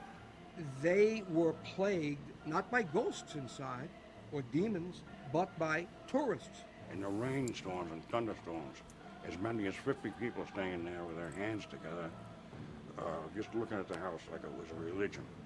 On Ocean Avenue, people's lawns were just crushed with people parking their cars and trying to get to the horror house. I had busloads, people in my backyard picnicking, nuns from Sweden. They got stuck on my driveway. I don't know how they even got down my driveway. People running up and Nuns from Sweden would just go, why? Pulling up a piece of the lawn, taking off a piece of the siding of the house. I don't know, That's but so there's random. a joke in there somewhere. It's like nuns from Sweden were stuck in my driveway. I don't even know how they got down my driveway. People were picnicking in this guy's lawn. Can you imagine the hell the neighbors went through? I mean, honestly, this guy lived next door across the street. One of the two. I can't remember which. But he's the one that had the cat, too. He's going to tell you about it. But this is crazy. They're pulling shingles off the house, and they're still going to this day. I can't tell you how many people on YouTube are you know, these kids in the car. It's like, we're going to the Amityville house. This is a guide to, you know, how to how to go visit the Amity house, or they're running in and looking in windows and stuff. I can't believe somebody hasn't been shot yet. I don't understand. It's it's nuts, you know. I mean, protect your perimeter, you know what I mean? Dig a deadfall, something, you know, put up some cans with strings, and, you know, I don't know. I don't know. I would be I'm reading things in the chat about, you know, whatever. I don't know if the house should just be burnt to the ground and start over again, because if it's in the land, it's not going to do any good. You know, then again, there might not be any problems at the house now. Apparently it's been exercised and everything's fine, because a lot of the stuff that's supposedly in this house has followed other people. You know, I mean, this keeps going, this story. I'm telling you, it's nuts. Whew. One woman hit a cop over the head so hard with a pocketbook, she almost knocked him out. Anything so that they could go and peer into the windows and really be annoying. It just went on and on and on. But just as thousands of tourists seemed convinced by the Amityville story, so there were growing numbers who suspected a hoax. Jay Anson writes this thick tome, The Amityville Horror True Story. I thought something here smells bad. The original articles that came out, they said that they did not see any human forms and that they just had strange noises, bumps, banging in the pipes, things like this. They were experiencing what on the surface appeared to be some low-level psychic phenomenon. No. I have to comment, Claymore Mine, end of story. You know what I mean, Blue. Levitation, no windows being shattered, no doors wrenched off their hinges by unseen forces. By the time they got to the book, they had green slime and red slime and marching bands and Jody the Demon Pig. We had 116 obvious errors, physical errors in the book. And that's before you get down to floating pigs. There was a picture that Missy had drawn. Did you hear what he said? There was 116 physical errors in the book, okay? And Miss, what's her name that just spoke? Kaplan, that was married to the vampirologist and parapsychologist that went in there. She was the one that was saying you could take the hardback book, and Sebastian, I think, is still getting that. So we're going to look forward to that in the future to see if there's a difference. But she said you could look in the chapters, it would be changed. So why, if it's a true story, why is it changing? That's what they're talking about. It makes sense to me. Mm-hmm. I have questions too, right, Donnie? Yeah. There you go.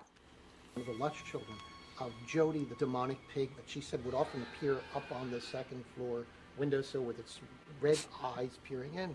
We started talking to some of the neighbors, and one of the neighbors said to us, "Oh, what does it look like?" And we showed the picture that was in the book, and they said, "Oh, that's the cat that Ronald DeFeo called the pig because he was fat." Well, the pig happened to be my wife had a Persian cat. It was a Persian cat, I'm sure. This cat would actually jump up the window and stand there and stare. You got me there, with red Cisco. glowing eyes. And what about those infamous flies? My God, the murder took place. Did you guys see the cat with the red eyes? This is what I'm talking about. I didn't do any of that. This is all them. I can't take credit for that, but that meow got me too. It was so funny. The red-eyed cat, did you see this? I have had cats all my life. I've never seen that. I don't get it. Why this is in there? Seriously. Has anybody, somebody said the spiders had it and some other animals had it. I don't know. Maybe it's something I've never seen or heard of, but let's get Mr. Dickens in here and ask him, because I guarantee if he had eyes like that, I don't know. Ugh. What do you think, Donnie? No? I'm like, I don't get it. I don't get that part. Yeah, I don't know about that. I could see him looking in because there's a porch there, you know, and the cat maybe did that, yeah, because the neighbor said it did. But red, no, I don't know. But I think what they're trying to say is that's where they got the idea to make that part up. Yeah. If that makes sense. Yeah. That makes sense? Okay. The victims were removed after 48 hours. The house was then sealed up, and the heat was on. Just doesn't take a brain scientist to figure out how you end up with flies. As part of their investigation, Jordan and Moran interviewed Jim and Barbara Cromarty, who bought the house after the Lutzes left. We asked them if when they moved into the house they had made any major repairs. Because if you read the book, you get the impression that this whirlwind of paranormal activity sweeps through the house and leaves it in a state of shambles. No, they tell us. Everything was in perfect shape when they walked through it and they made their purchase. My husband did a program in which he debated George Lutz, and George Lutz tried to say that the window in the house had slammed down on his son's hand. Did they? And he had taken him to Brunswick Hospital to be treated. So my husband said, well, we'll just subpoena the records of Brunswick Hospital, and then you can prove that. He said, well, I didn't really take him to the hospital. We bandaged it at home. So the story would change if you tried to pin him down. Well, I remember when we walked into one of the rooms, there was a window where it was claimed. If you stood in the center of the room, the window would suddenly open and shut violently all by itself. It was on the second floor. So we ran into this room, Rick and I. And Rick pointed out that the floorboards seemed to be slightly uneven. And he started shifting his foot along the floor. And suddenly, the window shot up. I thought I was going to jump out of my shoes backwards. I shrieked. The counterweights are improperly set. And the window was such that if you did this, you could actually make this window go up and then come down. Confusion surrounds much of this. I don't know that that it will ever be undone in talking about evil. And evil is the absence of God's presence. And as such, then confusion is going to be part of it. The skeptics had gathered their evidence, and the believers prepared for battle. But what was the truth about the Amityville horror? Does make sense. Confusion is a big part of it, that's for sure. You know what I mean? It's still going. This is just the way the documentary did this. I cut it pretty short, but here we go. Yeah. 2 years after they fled from their home, claiming that they had been driven out by supernatural forces, the tale of the Lutz family was published as The Amityville Horror, a True Story. It was an instant bestseller, and author Jay Anson became the focus of a furious row over what really happened. What it did was open my eyes to not a bacon. The fact that somebody could write a book, put right on the front cover a true story, and then make up 90% of what was inside. I spoke to Jay, and I said, Jay, do you believe this story? And he said, I'm a writer. That's what I do, is I write. That's all. You know, whether or not it's true or whether it's not true, that's for somebody else to decide. Of course the literary license was taken. We're not in support of this aspect of the Amityville horror.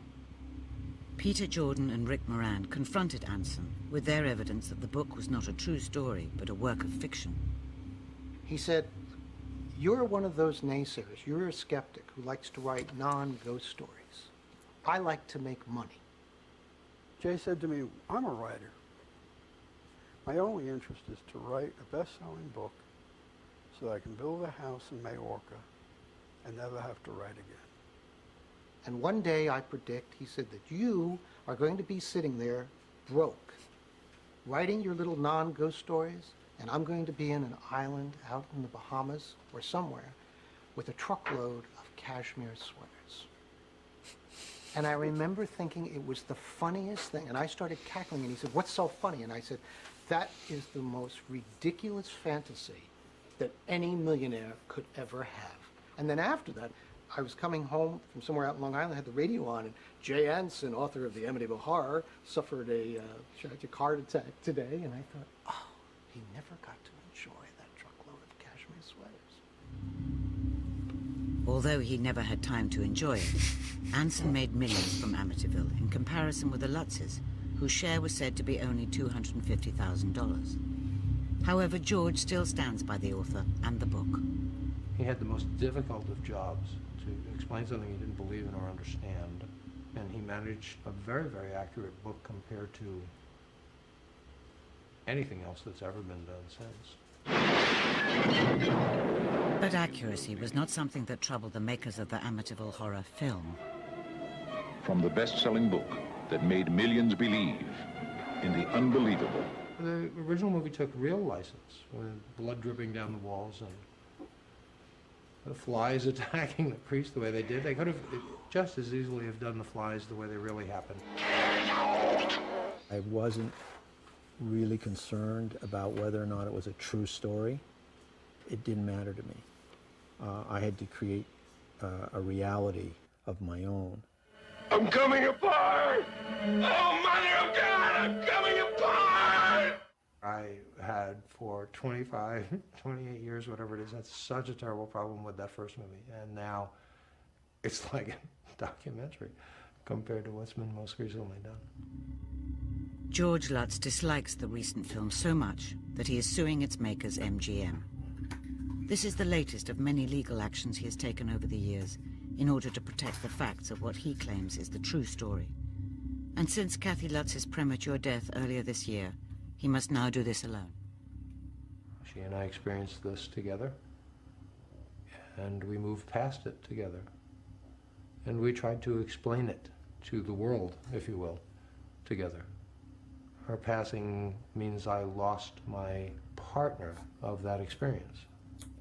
That doesn't give license to anyone to create some kind of revisionist history now of what she had to say while she was alive.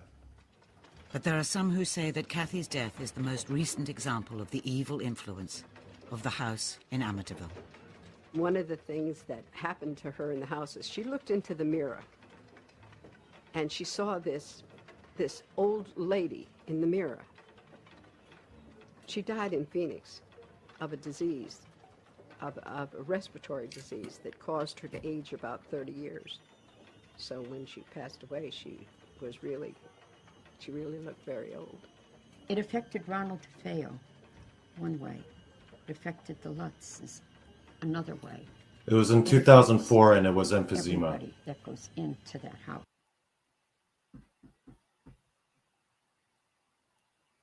Cisco, you're muted. You're muted, Cisco. I had heard thanks, babe. I had heard that she had lost part of her lung too, or something like that. Chris tells the story more than anything. He kind of leans more toward the love for his mother. When he went away, he went in the military. This is the younger son. And then he went to go and stay with her because George and Kathy broke up, and he was very mad that George kind of left her in that condition, and he went out to Arizona to live with her and help take care of her. So that's where I had heard that part. But again, you guys have to discern and decide for yourself here. It's not my job to tell you what to think. I can only give you my opinion and try to give you as much of the facts that I possibly can. And that's hard because they're all wrapped in so much green slime, you know? Thanks for that, Donnie. Yeah.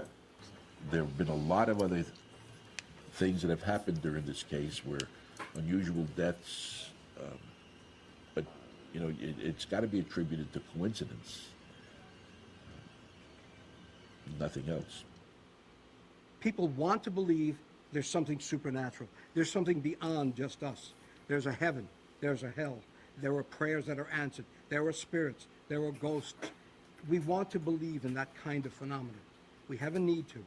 And with that need comes the gullibility factor, frankly, when somebody says, oh, this is a true story. It's the most documented. I'm sorry to stop it again, but thank you so much, Big Cole. Wonderful series. Thank you. Thank you for listening. Thank you guys for contributing your thoughts. Thank you. Thank you. Thank you for giving us a reason to do this. And we so appreciate you guys. Donnie, I know you do too. And thank you, thank you, thank you so much. That goes towards the StreamYard. We appreciate you. And anybody who's come in we didn't say hello to, I'm sure the mods did, but we appreciate you being here. Thanks a lot. We really do. Because this is all about you guys. Yeah. Thanks. Very much. Thank you. Documented event of its kind in terms of how many people were involved, how many people witnessed on their own or saw their own or have had their testimony unchanged for all these years. Do I believe that they were in that house for 28 days? No. Categorically, undeniably, no. I think that they had this whole thing planned. and they were going to write a book about it and make themselves a lot of money. And, you know, they did. If a story sounds like it's too good to be true, it probably is. And this was exactly a perfect example of this, possibly the most monumentally successful example of that I've ever encountered, probably ever will encounter in my lifetime. I don't think we'll ever see another Amityville, or I hope not. They weren't there. They didn't live it. They didn't experience it. And yet they would explain it to you. And that's really a disservice to everyone. Yeah. Unless we get a spirit who actually shows up and explains it on camera, which I doubt is going to happen, we're not going to know. So we will keep pursuing the elusive thing, whatever that thing is. The current inhabitor of the house doesn't believe in any of it. Belief or disbelief has nothing to do whatsoever with what happens. I wish him well. I hope that spontaneous fires will not disturb his sleep or whatever else he does. And I wait for the headlines if and when they occur. He's a cheeky little monkey, isn't he? Do you see that little smirk on Hans's face, right? Yeah.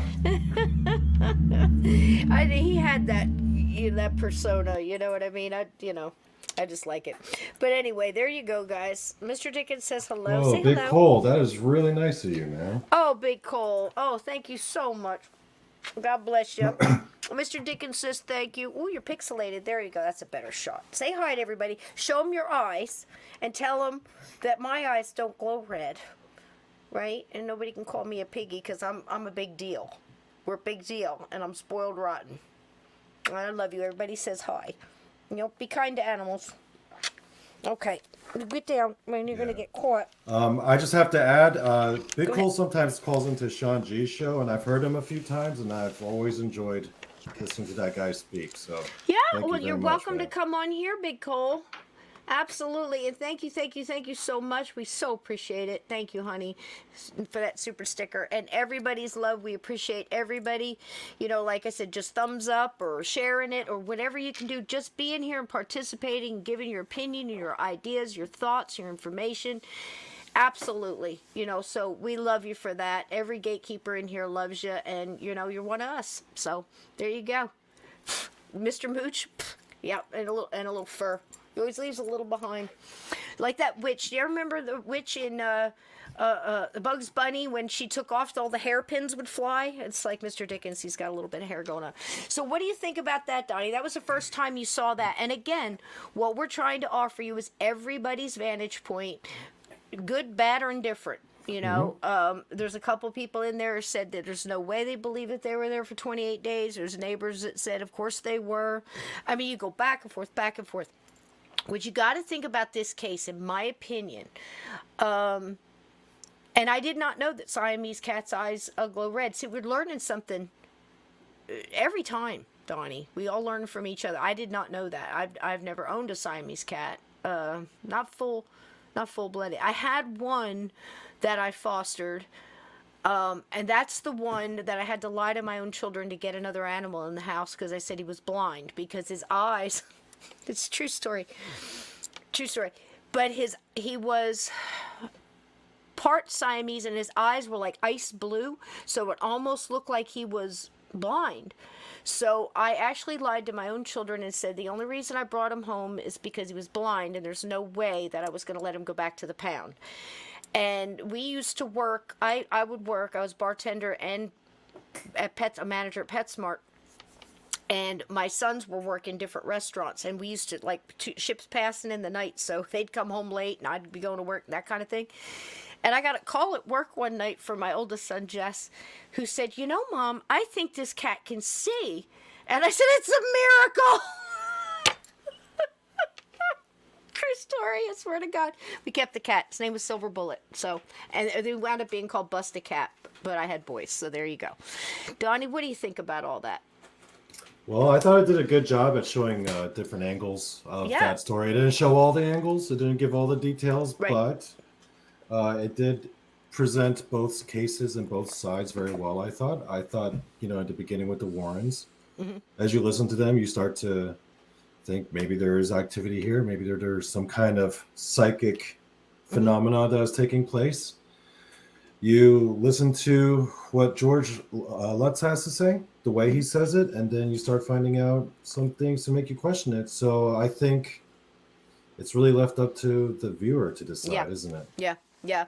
And that's it. You know, I mean, when it really comes down to it, it's, you know, we weren't in the house. You know, I respect a lot of these people. I really like that parapsychologist, the one that was talking about Joel, who was talking about the window and the counter levers being off. There must have been one really loose window, but you know, there's nobody is disputing that. Was that the window that came down on the hands? I don't know. But I like getting all those different perspectives. You know, if you think back at the, you know, where Weber and the Lutzes were having the bottles of wine meeting and everything like that, we found out from Donny. I never knew there was a second one that Geraldine was at, and she actually got up and left. She was mad about it. She was pretty of a no-nonsense chick. She really was. Yeah. And, you know, all these different things. And you got to see a little bit of Hans Holzer when he was younger, and about 30 years later, you know, at this point, where he, like he said, you know, he was a cheeky monkey. You know, he was like, well, you know, they say nothing's happened in the house, but, you know, if spontaneous fires break out or this happens, he goes, I'll be sitting here and waiting for that, or maybe it will, maybe it won't, you know. And that's just the way the paranormal goes. Because nothing happened in the house after. We don't know that for a fact, but that's what people say. Doesn't mean it didn't happen before. By digging into this, I found out that Ron Sr. actually went to Canada, probably got to talking to this priest. The next thing you know, he's getting an exorcism done in the house. That's a huge thing. I mean, I don't know if you guys have ever really dug into how hard it is to have an exorcism in your house. Remember when we were doing the Smurls, and that one priest came and stayed like for 4 days, but nothing happened, and the family was just losing its mind? You know, it's just a lot of times they just weren't gonna help.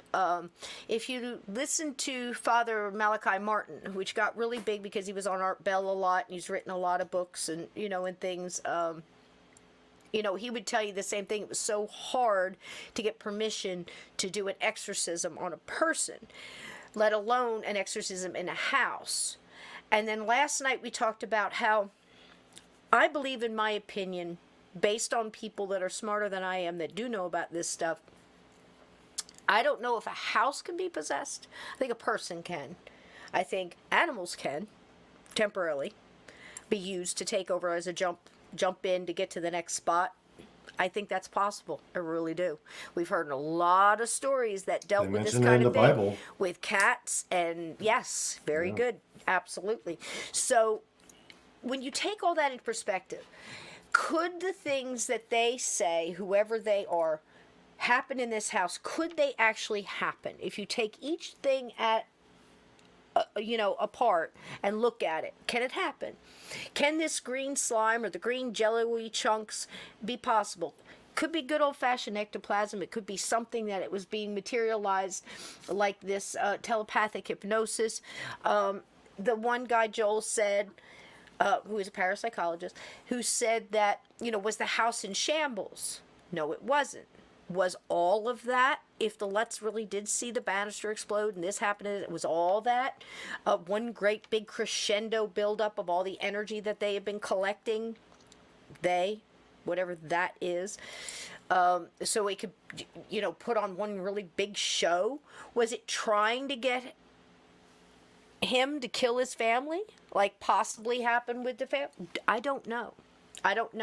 But now Donny, I believe, is in the camp of, you believe that Dawn was more taken over, if at all. If there was any kind of possession going on there, it was Dawn and Ron Sr. Was that your take? Do I have that correctly? Yeah, because their behavior was noted by several witnesses in the book that their behavior was going very erratic.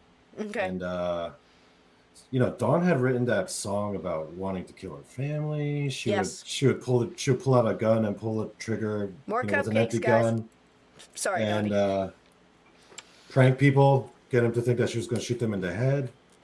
And then she would start laughing about it afterwards. Yeah, she did a whole series. I actually saw. Now anybody could have hand wrote this. It doesn't prove anything, but I actually saw. It was Paper Laces the night Chicago died, and she changed it to the night the DeFeos died. Yeah.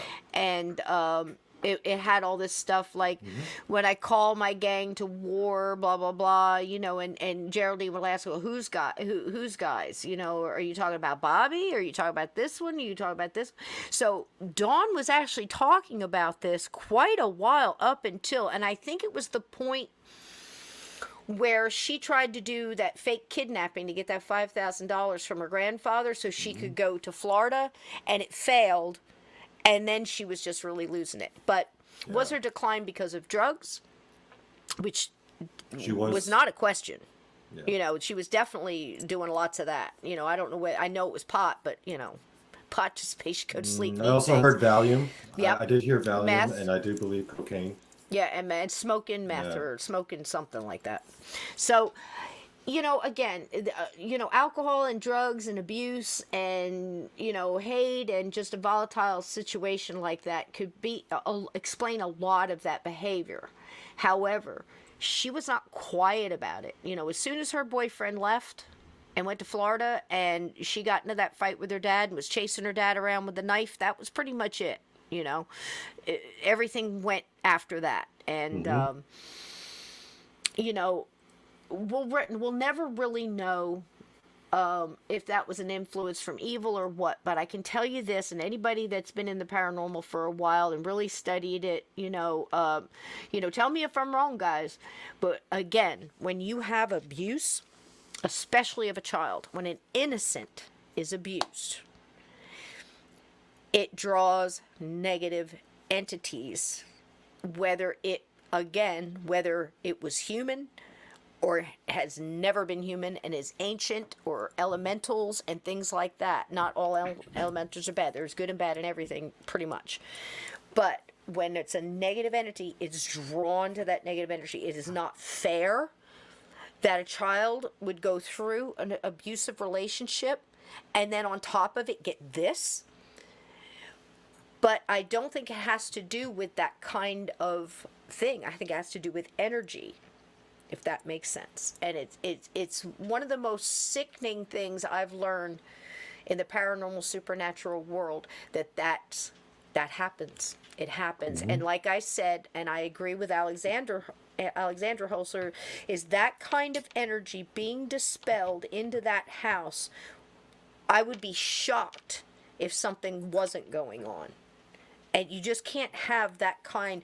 I mean, if you can go on a battlefield, and remember what Mark Nesbitt told us about when a bone breaks, there's actual energy that dispels into the atmosphere. There's actual, you can, it's palpable.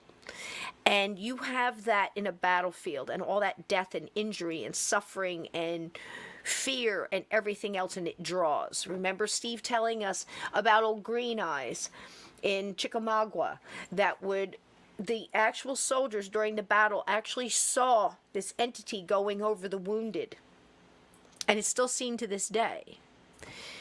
I can tell you that if you go to help someone, good example, any battlefield, the orphanage, I got together, and I won't name names, but I got together with some really heavy-duty mediums, and we were trying to get a group together of strong mediums and strong psychics to go into a certain orphanage. It may or may not have been in Gettysburg, to help these children, because I was just appalled that after all these years, these kids are still there. They're still being held back by the ghosts of the people that tortured and beat them and terrorized them in life.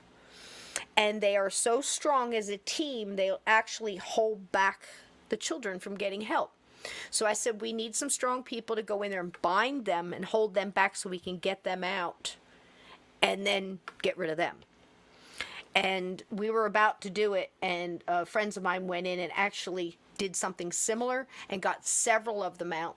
And they went to the Hoover house, and they had their first Christmas and Christmas tree and everything there, and they're kind of healing and going as they are ready to go and cross into the light, because it's been through so much damage, and they needed a lot of love to get past that. So every case is individual. I don't see anything in that house that couldn't have happened. Now, do I believe that it did? I don't know. I'm gonna at this point I'm sitting here saying I think something happened in the house. What, I can't tell you. I think the movie is bunk. I think the book, even though George said it was closer to a documentary than anything else, that's not what he said before. I like that Lorraine Warren said in this documentary, we are, of course, the book and the movie took license, and we are not for that. We are not for the exaggerations. Hey, Sandy. Hi. Welcome in, sweetheart. We are not, we missed you tonight, sweetie. Give my love to Steve if you talk to him today. Okay, sweetie? And be safe. Again, I can't, I think a little bit more went on in there, and I can't. I think some of the things that they saw could have been Ron DeFeo. I don't think he would have crossed. I don't think he would have, at least not immediately. And some of the things that the boys have said, or men now, Danny and Chris, it sounds to me like something was really getting a lot of joy out of this pain and suffering, especially of the children. And that sounds like it could have been the ghost of Ron Sr. I know Hans Holzler said there are no ghosts, or no this, or no that. But if you've ever been on a paranormal investigation and you go in and there's all this stuff going on, and then you show up and nobody's talking in your recorders, and nobody's performing for you when you tell them to rap on the table or show up or manifest or toss this or turn on a light, doesn't mean they're not there. Just means they're not interested in listening to you.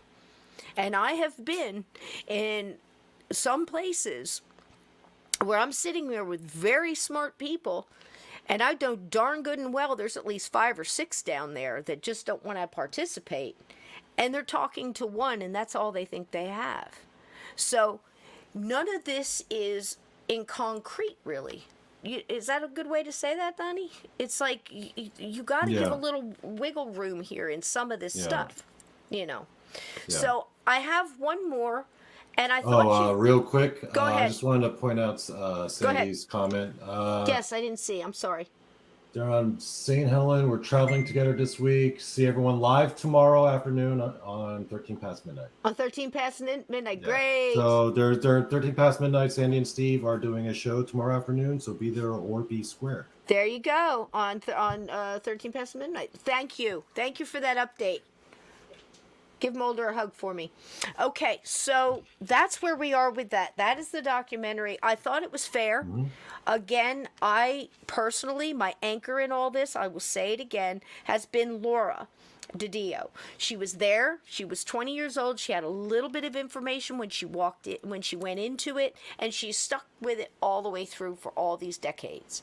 Mm-hmm. And she never once claimed something that she didn't see. She's very honest about it.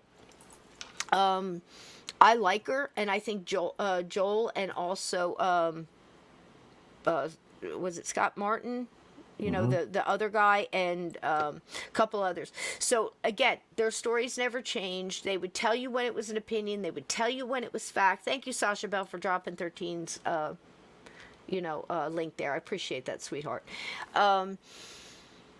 That's where that is. Now, it really comes down to, what do you personally believe is possible, okay?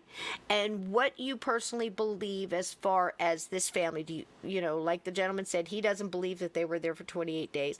I believe, Donnie, you had some from Rick Osuna who said he didn't believe. He thought it was a setup because there was no family pictures in the. He noticed during the televised seance that there were no family pictures in any of the rooms, no pictures of the kids in their rooms, no pictures of the Lutzes in their master bedroom.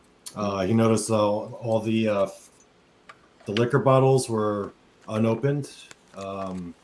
He noticed that magazines were kind of strewn around to show, like, as if to kind of like set up so you could see the date. And he also said that on the coffee table, now I didn't see the footage, so I cannot attest to this myself, but in the book he says that on the coffee table was a book on witchcraft. And I read in a separate article where one of the Lutz boys actually claimed that George was actively trying to summon something, and that Kathy Lutz was involved in transcendental meditation and witchcraft, and she admitted this to Weber and to Geraldine, Butch's wife. And so that raises another possibility. What if, yes, the Lutzes go there trying to make money, but they're not trying to make money through a lie. They're trying to make money through a truth that they create by summoning it, which in my opinion is actually even worse. Yeah, it is worse. Yeah. But that's another possibility, dude. I mean, like I said, I don't know if I said it on the show because it's just been so long, and if I repeat myself, I apologize. But at one point, I'm trying to remember who exactly it was.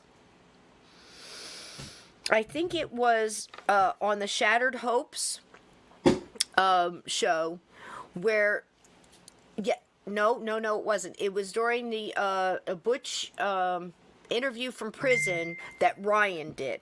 Kevin Bacon. That he did. And Butch said that he knew the Lutzes before and used to get them drugs.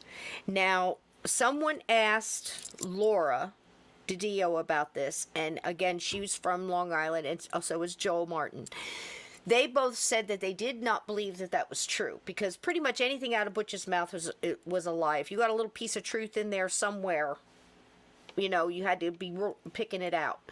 And it's really hard to watch him give an interview because he's got this, he's got this persona. I can't even really explain it. He's just, he had a thing, and I think this is one of his things to stay alive in prison. He probably told people like he was possessed by the devil and things like this, Well, he still had appeals going on. Yeah, for a long time. And so he was still resting on that. And so much about the money, and he wanted to sue everybody. I don't have a clue what he was doing with the money. He sure didn't give up money for kids that I know of or anything like that. I don't know. And Sandy said that she thinks he was arrogant. Yeah. And Rick Asuna actually points that out too. He also mentioned that he was arrogant. Because this is it. It's like I think it was also Ryan that said, it might have been Ryan, that said, when you meet him and you start talking to him, you felt sorry for the little boy who was abused, all this different psychopathic tendencies and this and that.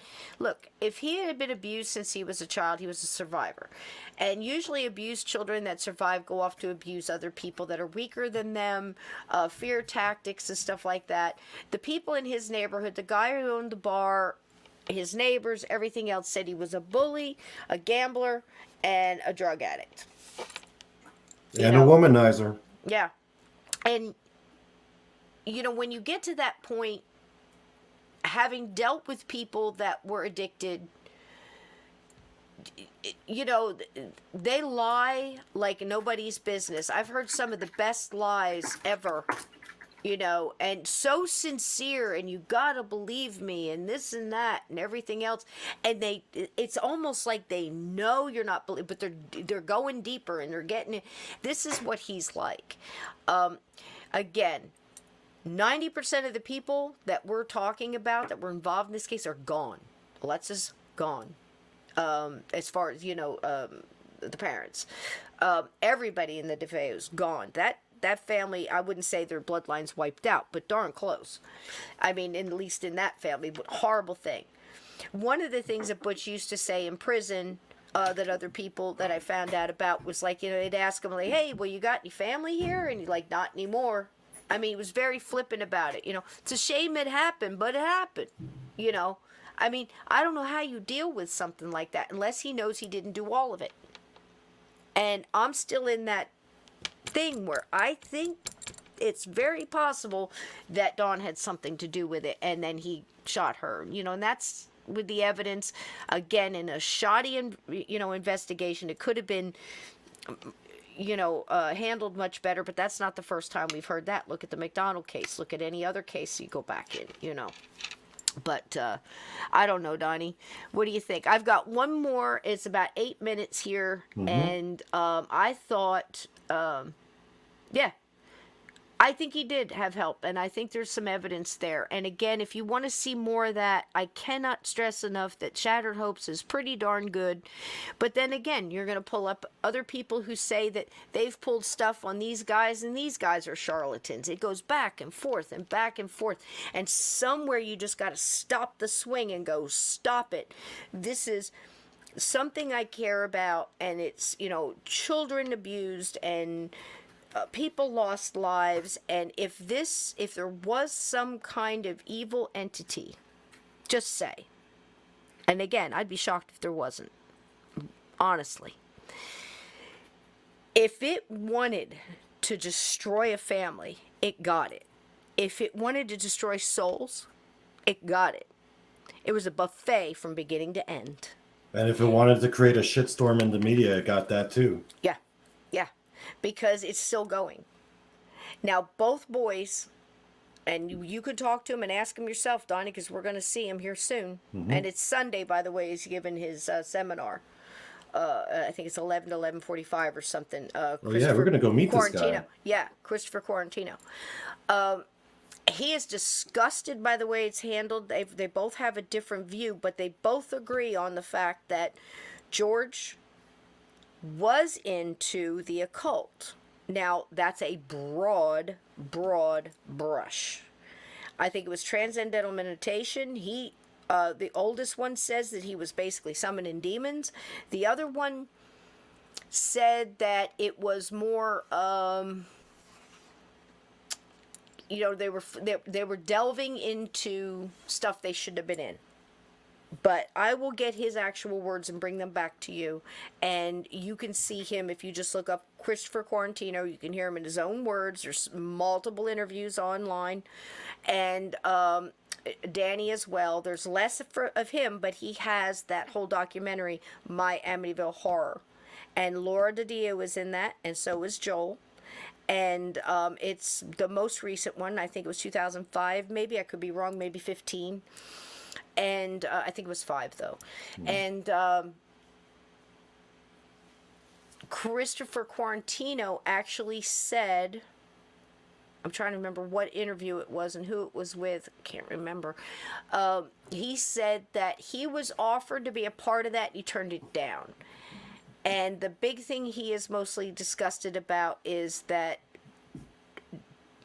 in the book and the movie, George is seen more as the hero that comes and saves him and gets him out of the house. And he's more like, no, he was a lot of the cause of it. And it very quickly took him over. So there you go. I mean, that's just the truth. If you want to see this was a little interview. I mean, I dug and dug and dug for you guys. So I tried to pull up a lot of different things so you guys could make up your own mind. This was an interview that they did. You saw a piece of it here in this documentary. It was on Good Morning America, and I can't remember this guy's name. I think it was Hartman. But here they are in their own words. You get to see them together. This is right after the movie was finished and about to be released.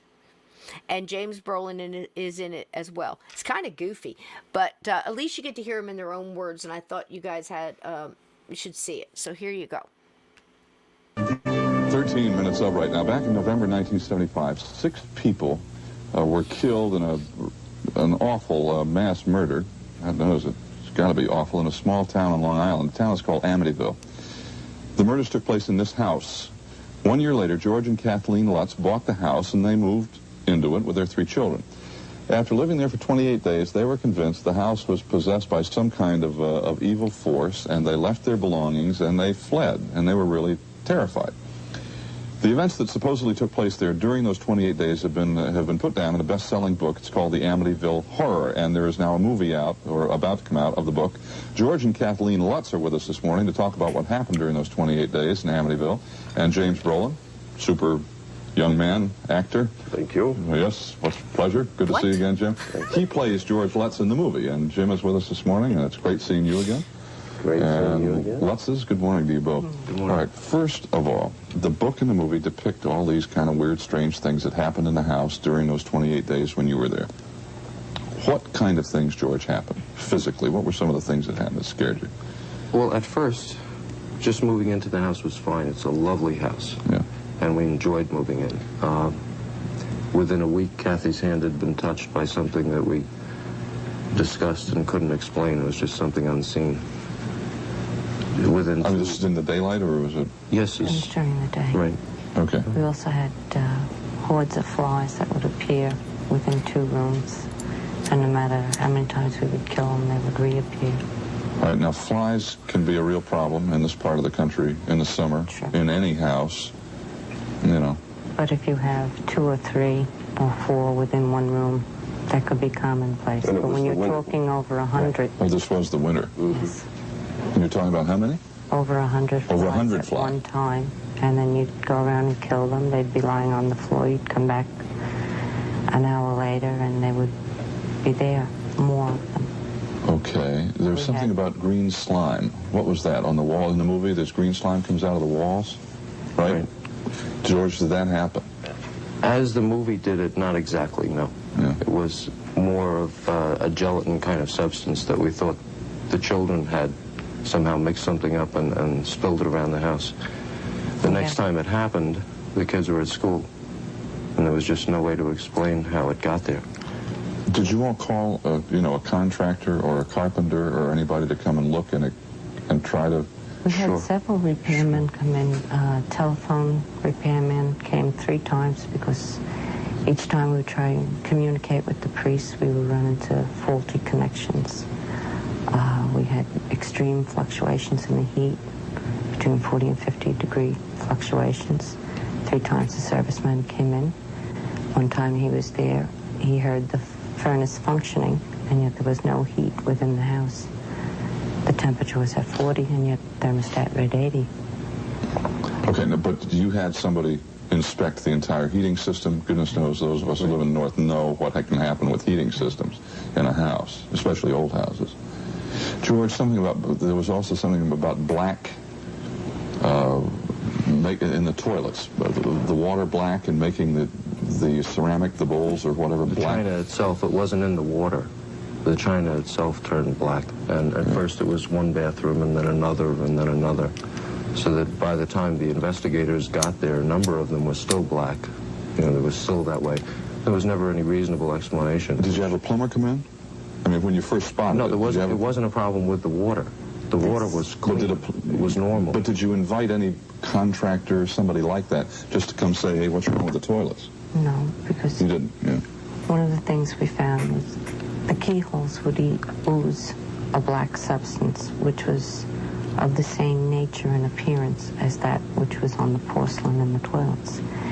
And when the investigative team came on March 6, 1976, the substance was still on the keyholes, and they were able to obtain samples of it because it was never in a moist condition. And they wouldn't do physical damage to the door, in other words, carve out a piece of wood without our consent. Had either of you had any experience before with the occult or the supernatural, ever before? We didn't believe in it. Were you afraid for your children? Why didn't you leave earlier than the 28 days if you were terrified? Well, it was our house. First of all, we had never intended to give it up. Even after we moved out, we intended to find out what was wrong and move back in there.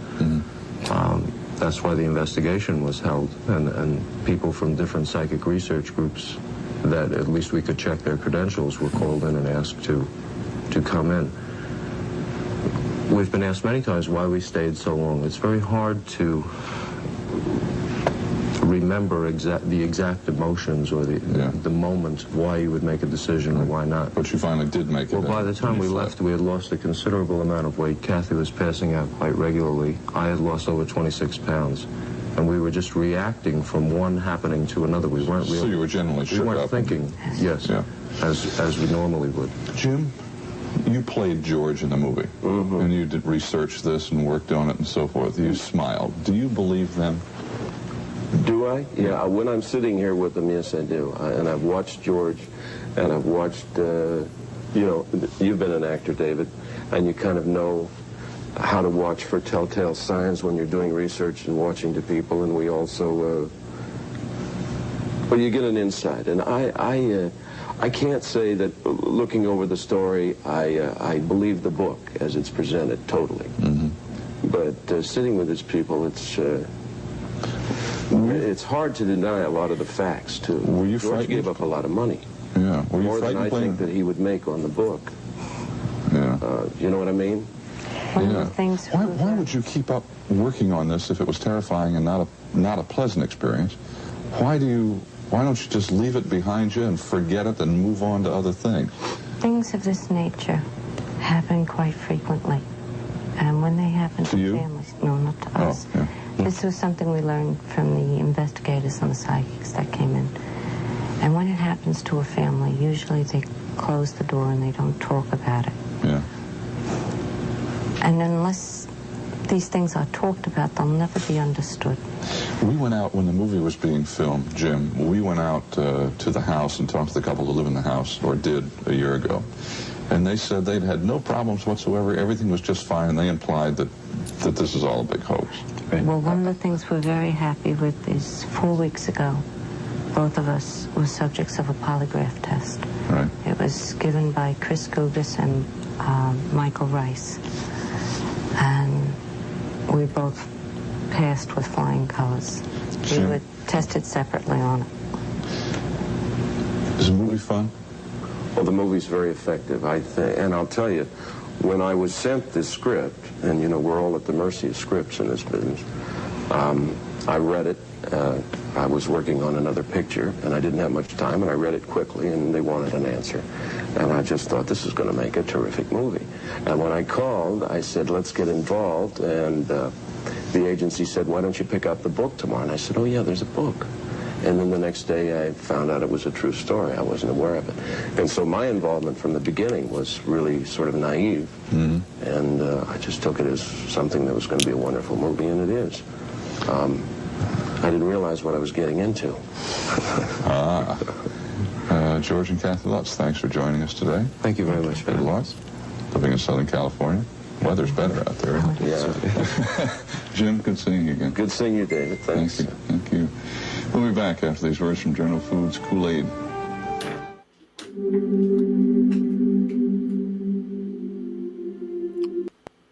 Well, guys, oops, sorry. There you go. As David Hartman, I could not remember. And I did think he was kind of like a bumbling idiot in this. I mean, he was just like, wah, wah, wah, and he's interrupted and everything. Yeah, I'm just like, improve your interviewing skills, buddy. Yeah, that wasn't Yeah. it wasn't that great. But somebody in here, and I think it was possibly Edna, said that they were relatively new. Good Morning America, but I remember that song and the whole thing. And you know, it's one of those, you know, drink your coffee and whatever. It's basically set up for moms, I think. You know, getting the kids off to school. Back in the day, that's usually what happened. But James Brolin, there was another interview.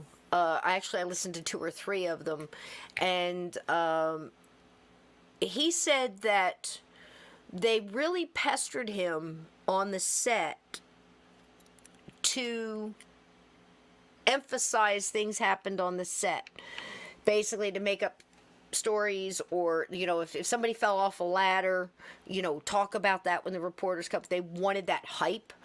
Margot Kidder, I've always had a thing about her. I can't. I'm going to be honest. There's something about her that just really puts me off. Really? And she did it. Yeah, I'm not a big fan. I don't want to say I'm a big fan. There was just something about her put me off. It's just a personal thing. It's not like she's evil or she's a liar. No, I'm not saying that. I'm just saying personally, never dug her. And I don't know what it was about her, but I listened to an interview about her, and that is also on YouTube if you want to watch it. It's later on, and she goes back and talks about it. She's very flippant about the whole thing. It's all about, she's trying to be all not zen, but higher than you, and I know all this stuff and that stuff. It's just weird. It was very off-putting, and that just might have been me. You might get more out of it, and crazy Junebug, yeah, and it's not. I usually like crazy people and eccentric. I got no problem with that, but she was more of a. I don't really know the word. Almost they're like these people that try to pretend that they're all that. But like they're doing it in pretentious? kind of a creepy way. Oh. I don't know. There's something about it. I can't quite put my finger on it, but that's just being honest. David Hartman was a pro ball player. Oh, was he? Yeah, see, I don't know about that. But I thought he was kind of goofy in this interview. Maybe it's like, look, go sit in the chair. You're going to talk to these people. Don't let them talk. Interrupt them and ask stupid questions. I don't get it, But I think with the paranormal and UFOs and ghosts, anything like that, you always get these interviews around Halloween or whatever where both the anchors are saying, "Oh, it's Halloween, Jim." Oh Yes, yeah, and they'll it do that is, really Sally. fake voice too, Yeah, ooh, yeah. spooky. And we're No. gonna go talk about ghosts, and we're gonna go talk about the Bigfoot. And then they're joking about it. I'm so sick of that. We got to get to the point at this point where it's, look, this family might have gone through hell, and their whole stuff is, everything is up, whatever. And in the beginning of this, he also says, some awful murders that would have to been awful because the whole family got killed. It's just, it might have been bad timing, but there are a lot of interviews like this out there. And then there's the ones that I think we've come through the decades where you've got them where they're so serious, they don't allow for any BS and fakery. They just believe everything. Somewhere in the middle we've got to be. So I think that, common sense, being logical, really understanding what can happen in the paranormal is our best defense in trying to help people that actually have issues or are trying to help people that have issues.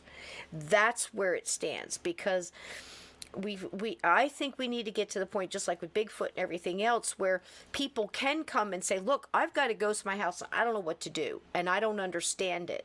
And even people with the most understanding that really get that ghosts are a lot of times misunderstood. Like, you think you're being haunted and they're angry at you, but they're just trying to get your attention. Like, say, the ghost with the knife with the boiler that was going to blow up. He couldn't, for some reason, put together those thoughts to just come out and say, look, the boiler's going to blow. You might want to get out of here. He had to do a lot of different things. I'll never quite understand that, but maybe their world is just more fragmented. Their thoughts are more fragmented. They don't understand what energy they have and how to use it. That's all very possible. But most of the time, ghosts are very misunderstood. And I find that fascinating when you go back and find out why a ghost was actually there. From my personal experience, like I said, I've seen multiple times where, say, somebody had committed suicide, and somehow they found out, whether through their spirit guides or ethereal beings or whatever, I can't speak on that, but found out that if they came back and helped this person, that energy of helping that person actually is helping them to ascend higher. I've had a personal experience helping those on the other side, just sending good thoughts and energy and laughing and telling jokes and things like that, and actually just, forgiving that person and going, look, we had to go through that for a reason. I think we picked that before, and if we did, when we knew more, we already forgave each other for it. So letting go of that anger and that fear and things like that actually helps. Getting all that heavy stuff out of your big old trench coat, out of your pockets before you go. So I think in this case, something happened. I mean, you know, if Kathy's in the kitchen and she's getting touched by hands, and you know, in the book it talks about her getting hugged and held and almost pulled back and forth, like this tug of war, in the book.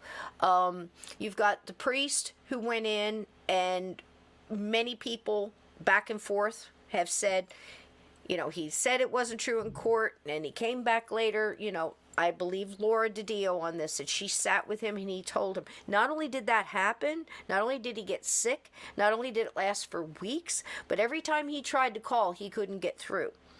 And there would be static on the phone and things like this. And he was actually taken away and told by his superiors to shut his mouth. And then years later, he came back and said, this actually happened, that he heard the get out, he was actually slapped, and he left.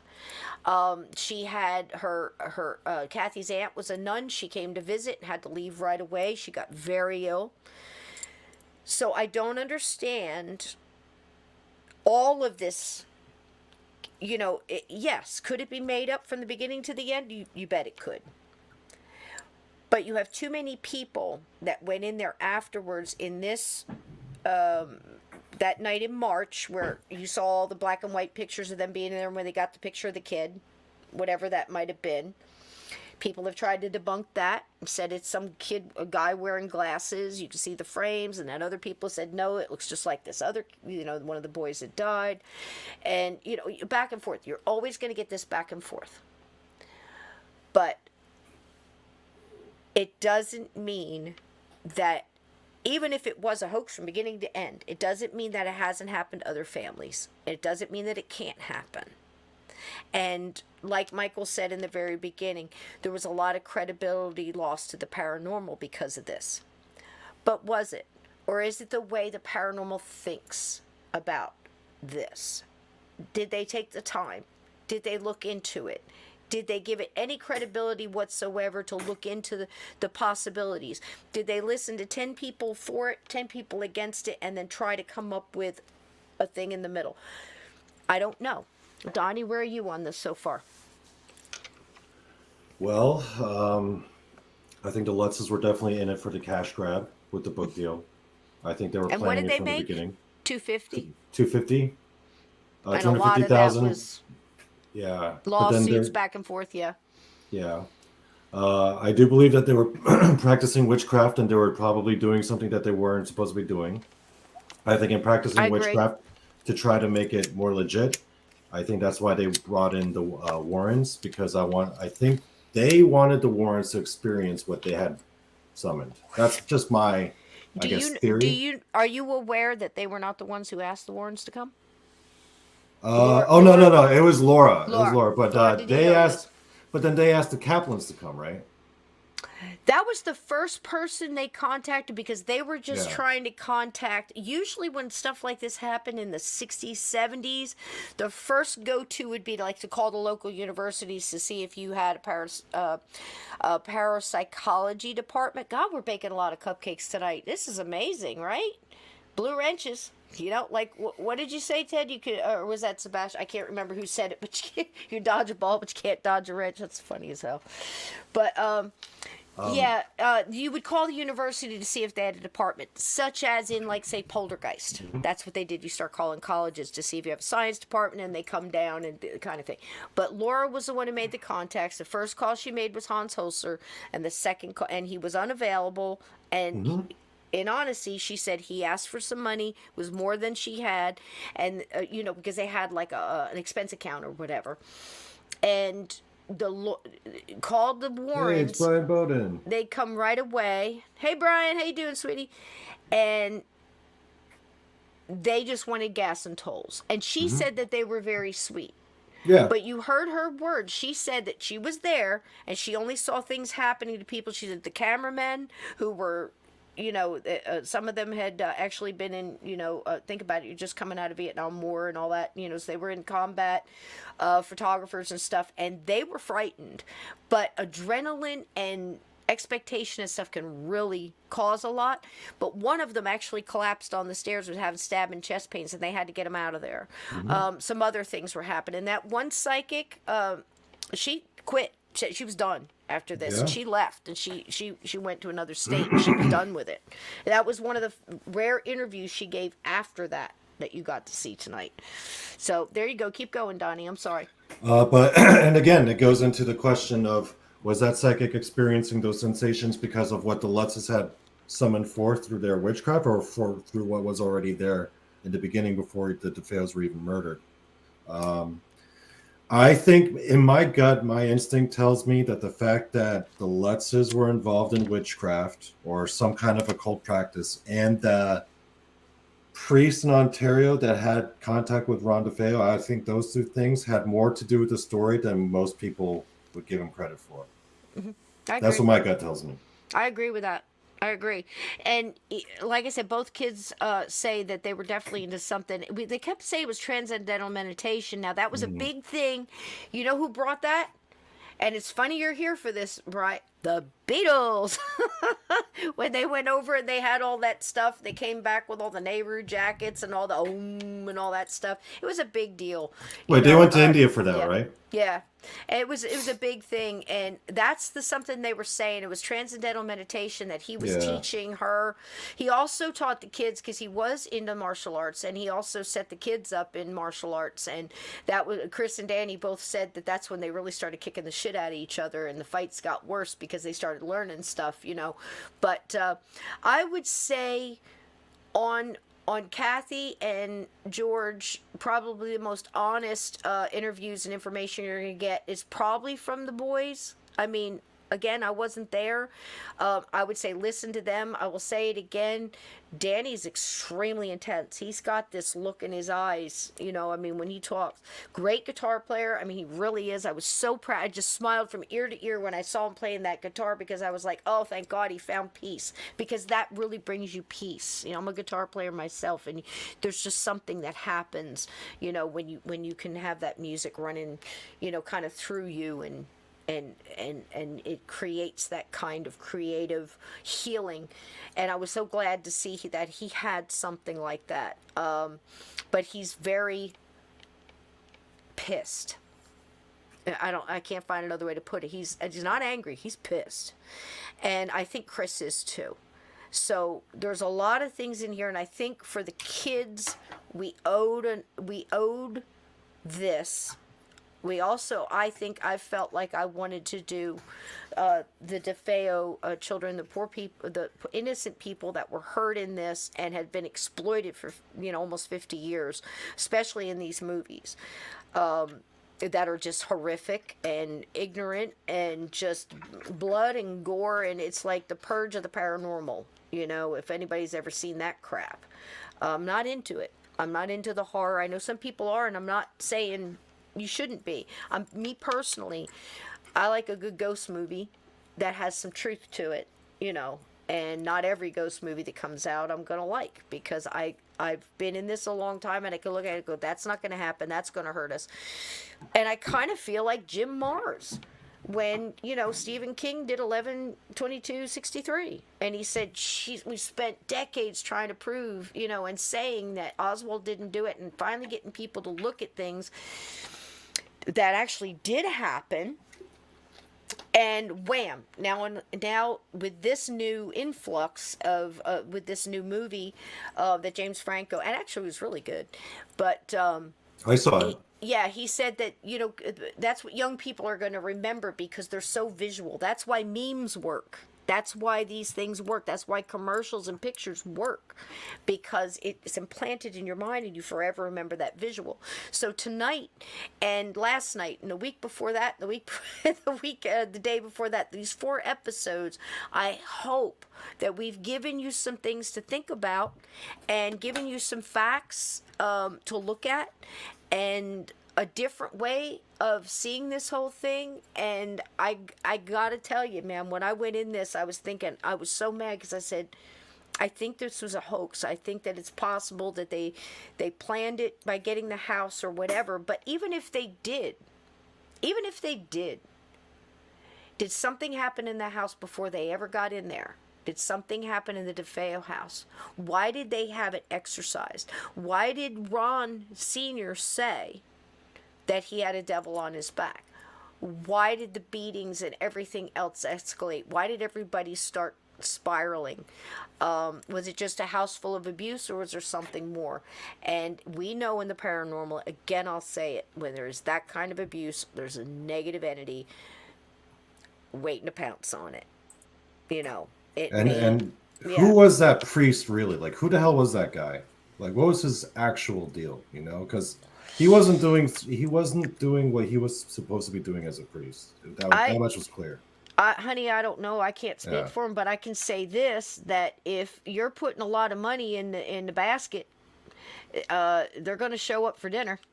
You know what I'm saying? And I don't mean that against anybody, priest or whatever, but their job is to collect money for the church. And negative begets negative. That you're right. But a priest that goes around telling people that they have ESP and psychic abilities, like, really?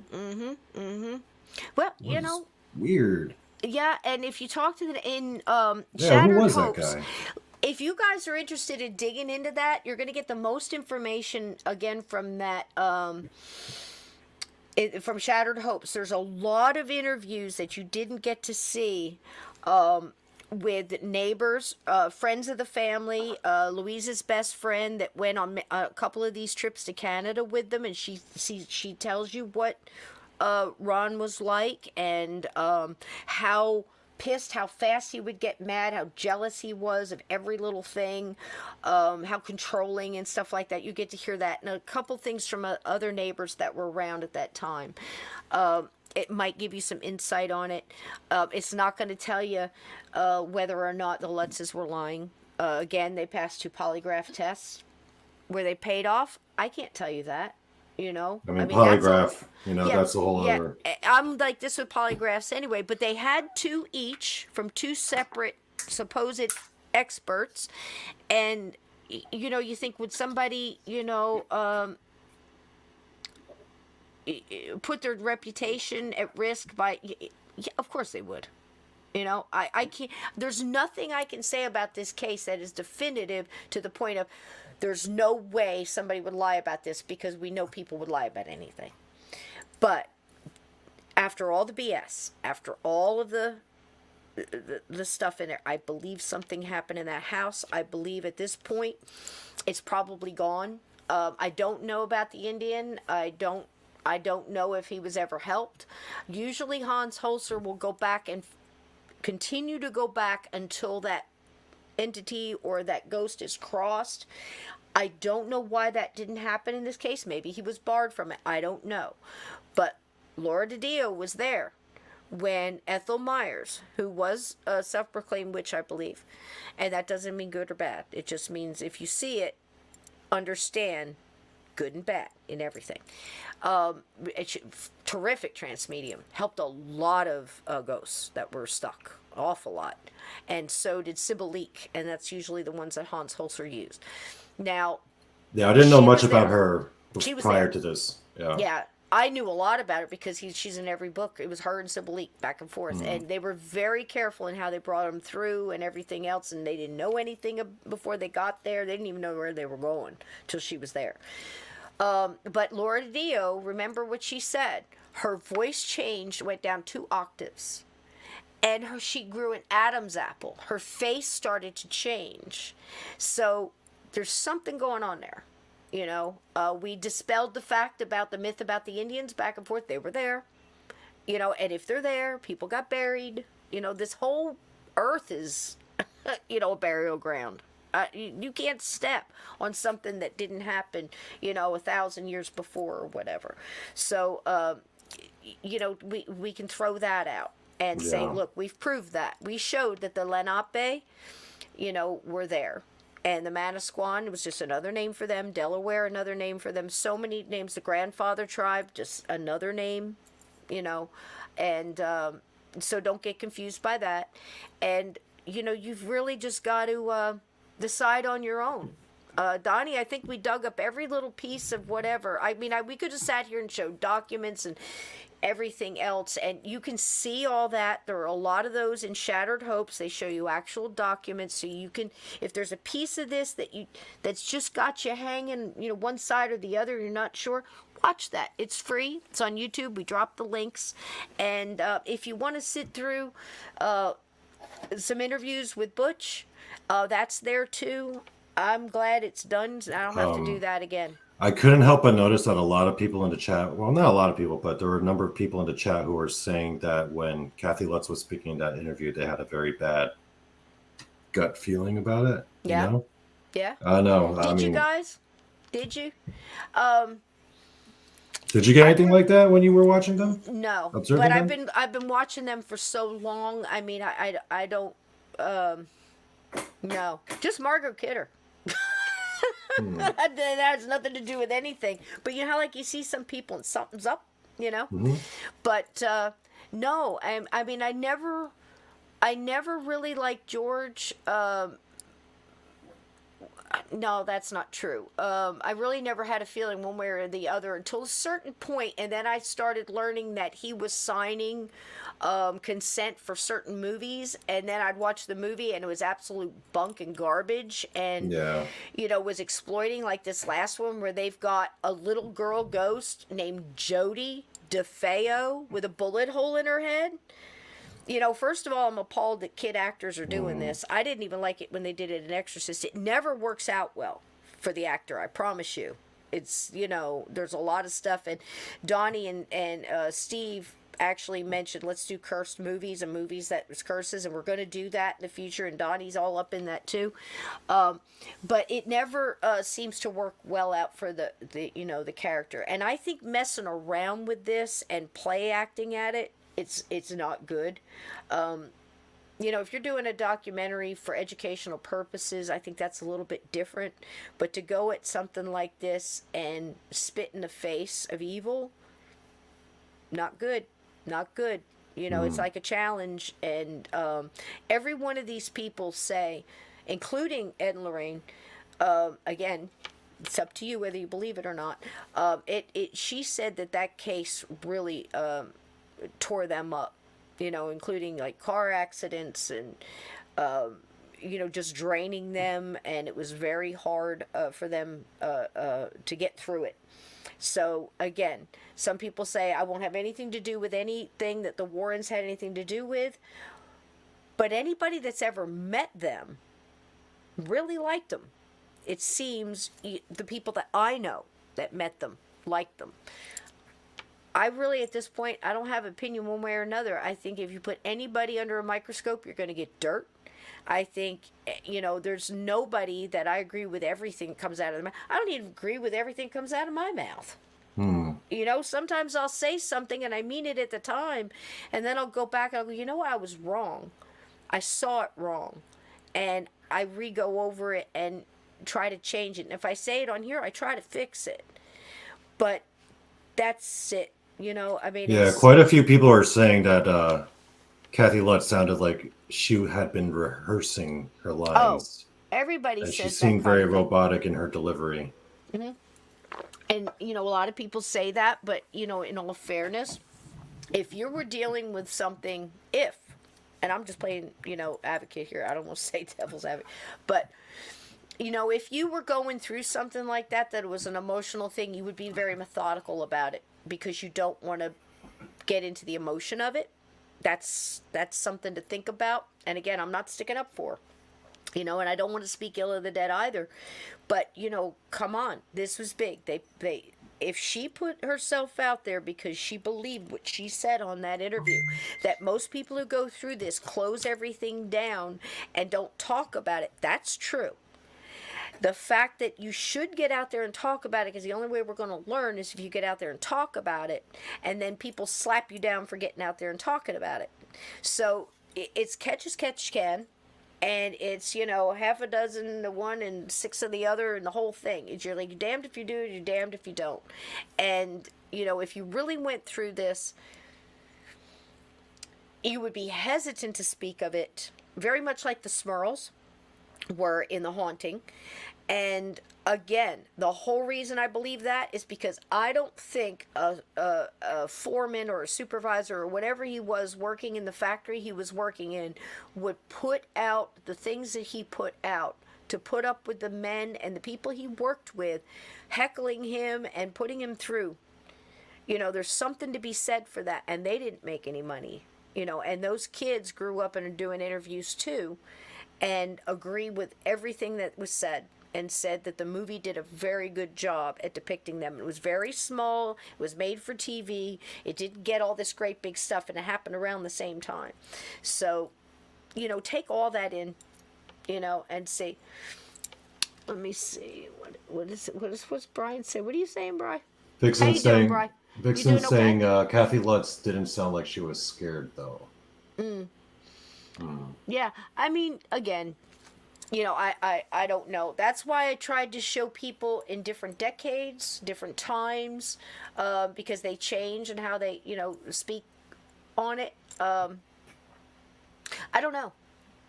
I don't know. I think something happened in that house. I think it started probably before the DeFeos. Maybe DeFeos woke something up. Listen, guys, we know. At least our theory is pretty strong, that we feel that if something was just lurking around, it's going to be drawn that way. It doesn't have to have anything to do with the house or the land or the well or the water or anything else. There is earthbound spirits and ancient stuff all around us, right? And they're going to be drawn to things like moth to a flame. When you turn on the back porch light in the middle of a hot summer night, how long does it take for bugs to start running around that bulb? This is what the paranormal is like. If there's a light turned on and that's what they're after, they're going right to it. I mean, look at what went down with Shanley Hotel. That place was just a magnet for negativity. It was just like negative stuff, like just drawn in from everywhere. And again, we know because people are in a house and say, "Well, nothing's happened to us." We know that can happen too. So, there's not a whole lot of stuff here to be definitive about one way or the other. The neighbors think that they did it, maybe got into the house for the money and everything else. They really didn't make that much money. They really didn't. They weren't making, $150,000 every time they spoke, at a college or whatever. They might have got something. George was doing a couple of those later on in life. Of course, you're going to get something. But enough to put up with all this? I can't see it. You're just not going to make that much. People think that I did this whole show and that I wrote a book just to make money too. Yeah, you don't. You don't. And not unless you charge $50 for it. I mean, who's going to buy that? You want people to read the book, so you price it low. And you offer like the ebook because it's cheaper in case somebody likes to read like that. You're not making any money. What you're getting is people that read the book and go, I got something from that. That helped me through my grieving process over, a friend or a pet, or, it gave me hope. That's what you do it for. That's what you do it for, because it's a lot to put your emotions out there. It's a lot to put personal things that happen to you, and be truthful about them because they affected you. And it's hard to dig down there and bring that out and go to people you don't even know and say, these are some of the most personal things that ever happened to me. That when I lost my mother, or when she came to visit, or when, she's my best teacher in life and in death. But you put it out there because it might help somebody that has questions, or help them get through something. Now, did they do that for that? I can't say that. I can't say they didn't. But I have to say, after all these episodes, Donny, I'm kind of right about where you are. I never thought that I never even considered the whole Dawn thing. And now we've got operatives that were watching the house because of drugs. So obviously there was a lot of drugs going on there. If they got people watching the house, you've got multiple different detectives that were hired by Mike Bergante and other people too, that came up with all of this little information that all put together paints a little picture that it wasn't quite the way we thought it went down the night at the DeFeos.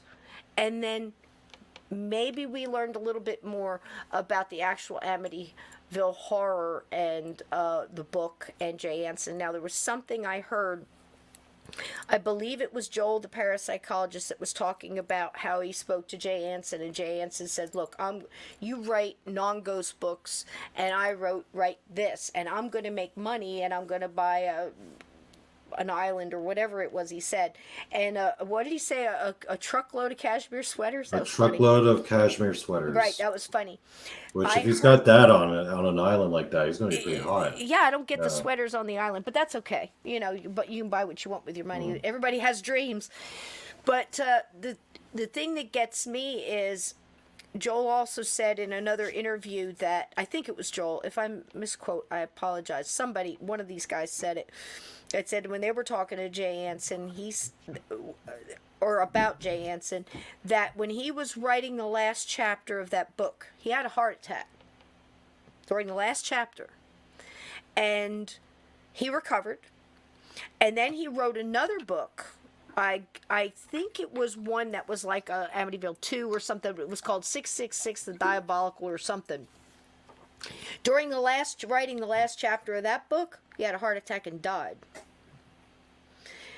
The priest continued to have issues until he passed.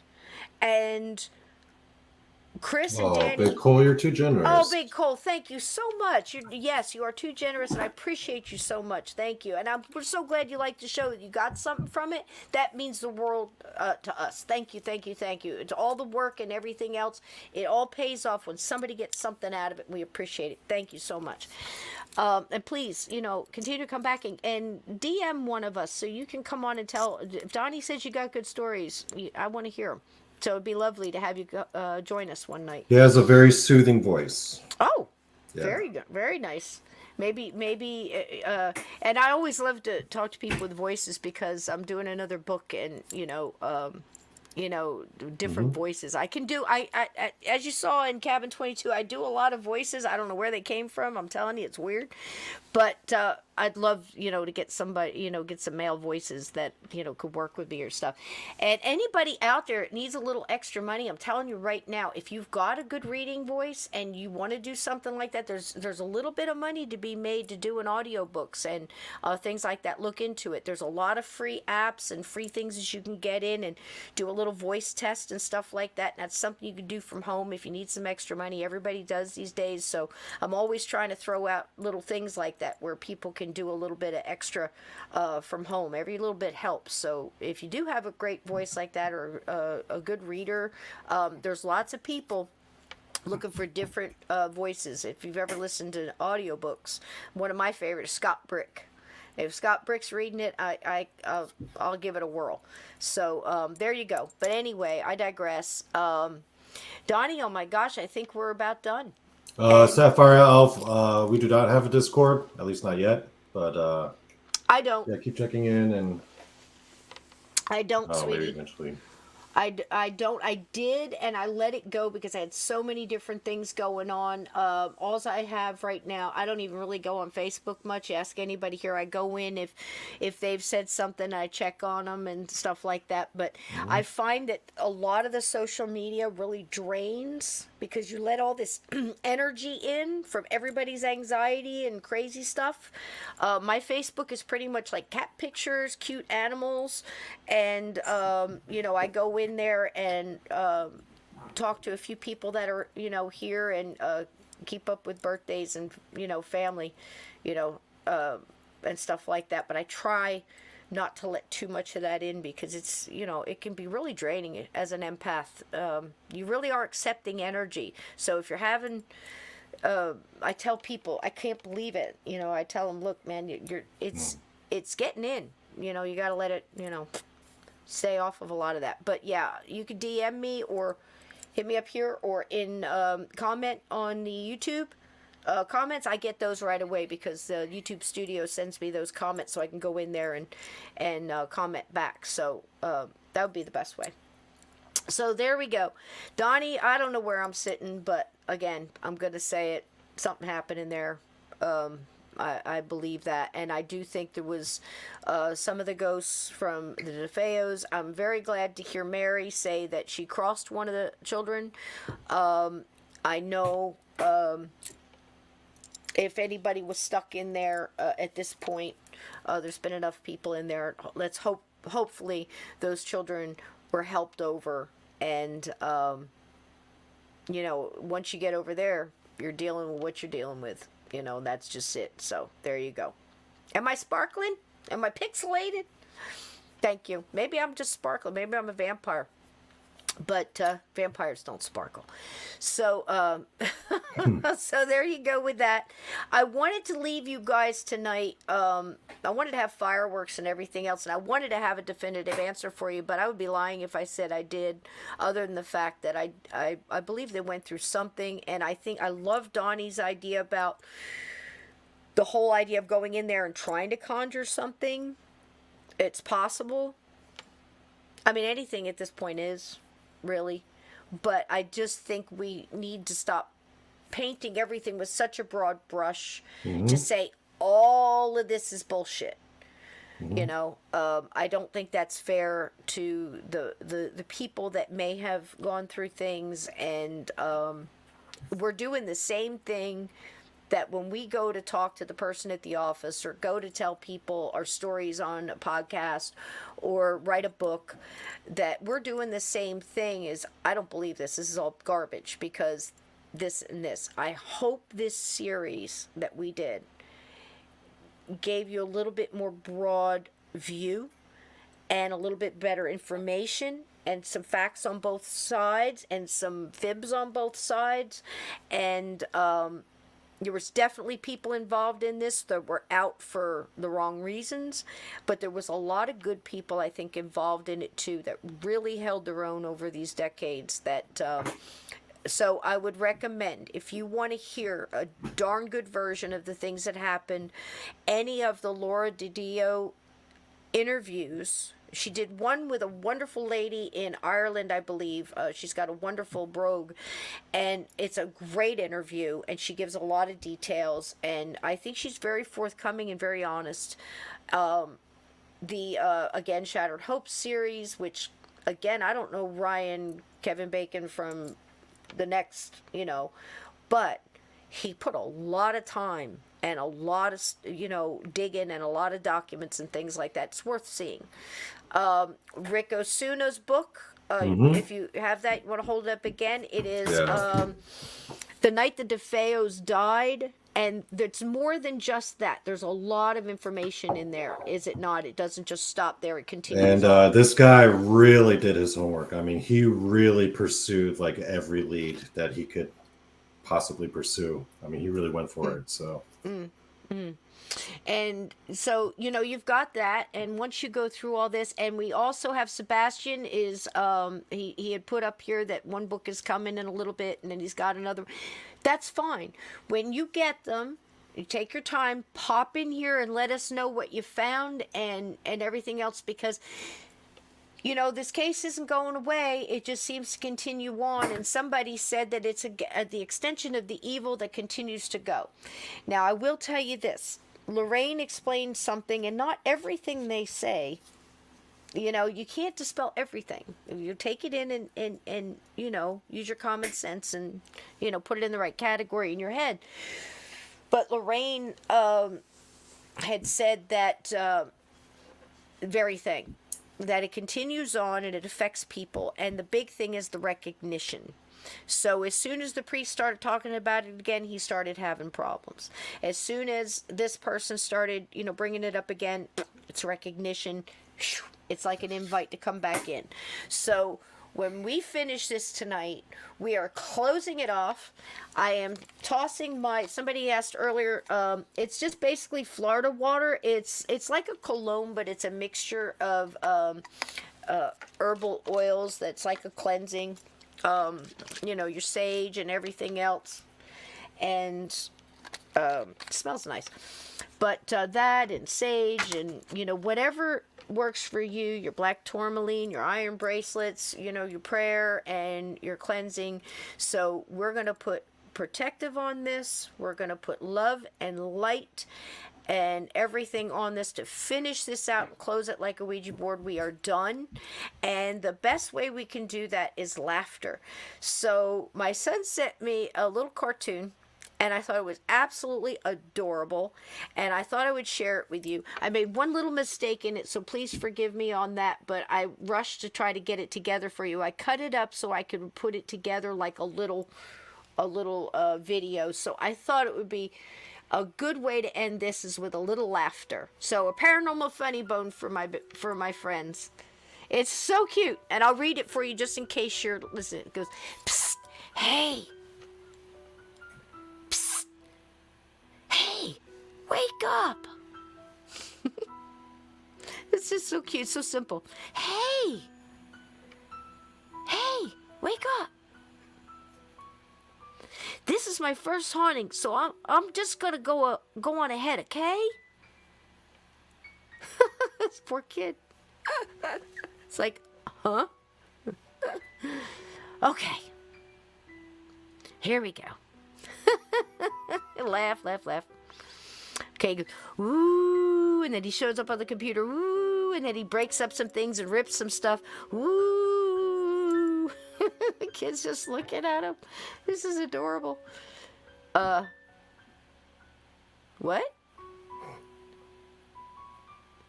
9!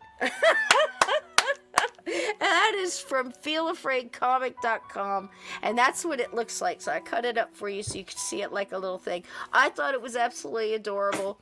Bake some more cupcakes, gatekeepers, mods. Look at this, been a crazy night, but I just thought that was so cute. Can you imagine a little ghost? This is my first haunting, so I'm just gonna go ahead and give it all I got, and he got a 9. I think that's sweet. So like the haunting Olympics, I thought that was precious. Dodgeball, wrenches coming at you, cupcakes coming at you. Bake them some of these. And Donnie, did you have any closing comments, love? This has been amazing. You have been an amazing researcher. I appreciate all your hard work, your insight, your thoughts, your ideas. It's just been quite a ride, my friend, and I appreciate you being on it with me. Well, I appreciate you having me on. It's been a privilege, and it's been a lot of fun, and it's been an honor. There you go. We baked a lot of those today, guys, and I appreciate y'all for being there. And you know, it might be if we just had a little, if you guys don't mind, we don't usually bring up religion, but if you don't mind, I'd like to just have a little bit of it on here tonight. If you would give me a moment to just do this, it would be very quick, but I think it's a good way to close off this series. And here we have Sister Felicity Immaculata, Mother Superior of the Order of Internal Indifference, sends you blessings on this day. And so do we. We love you all. You guys have been absolutely amazing. And I'm so glad this one is done, man. It took so much out of me, I swear, Donnie. Donnie knows. I'm not kidding. Yeah. I mean, this has been something. It really has.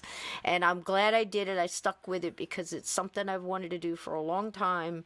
And I feel like we did it some justice, Donnie. And I couldn't have done it without you, my friend. And we couldn't have done it without this wonderful chat. And before we go, I'm going to ask you guys, hoax or horror? Or a little of both. So you can put hoax, horror, or both, and let us know what you think. I'd love to see where you guys are at. And it's fine either way. You know, put on the full armor of God. Amen. Be kind. I think a lot of people are going to be saying both. Both. Mm-hmm. Both. That's kind of where I am. Both. Yeah. Mm-hmm. Mm-hmm. Is that what you're getting? Yeah. Mm-hmm. I mean, that's for our... Money. Money. Yeah, there wasn't really a lot. Jay Anson made a shit ton. The movie made a lot. You know, the screenwriters, the actors. James Brolin said that he didn't work again for 2 years. Nobody wanted him. Yeah. Yeah. Nobody wanted that handsome specimen of a man? Jeez. Never James Brolin. Is he married to Barbara Streisand? I saw him older. I think I liked him older than I don't know. There was a lot of 70s guys with the big hair. Oh, and I got to tell you this is one thing I forgot. When you saw the big moose, Lorraine's standing underneath of it. Lorraine actually had a picture of Padre Pio with a little bit of his hair. And if you know anything about Padre Pio, he had stigmata for like 50 years, and that was one of her go-to helpers. And she asked him to come with her that night in spirit. And in the moose's antlers, you can see a picture of Padre Pio. And, you can take that for what you want. You can look at the pictures. They're all available, online. And we had them here tonight. But at the very tip end of the moose's antler thingy, at the very end of that antler was a head. And everybody kept saying that it was Ron DeFeo was trying to materialize on the moose's antler and all this other bullshit. It was a G.I. Joe with Kung Fu grip, but had the fuzzy beard. Remember when they came out in the 70s? They had the dark-haired one, the blonde-haired one, and the redhead. Do you remember that? And they had that fuzz. So one of the boys had taken that head off the G.I. Joe and stuck it on the tip of the antler. So if you ever hear that is complete garbage. It's the antler, and it has almost like a burned picture of Padre Pio.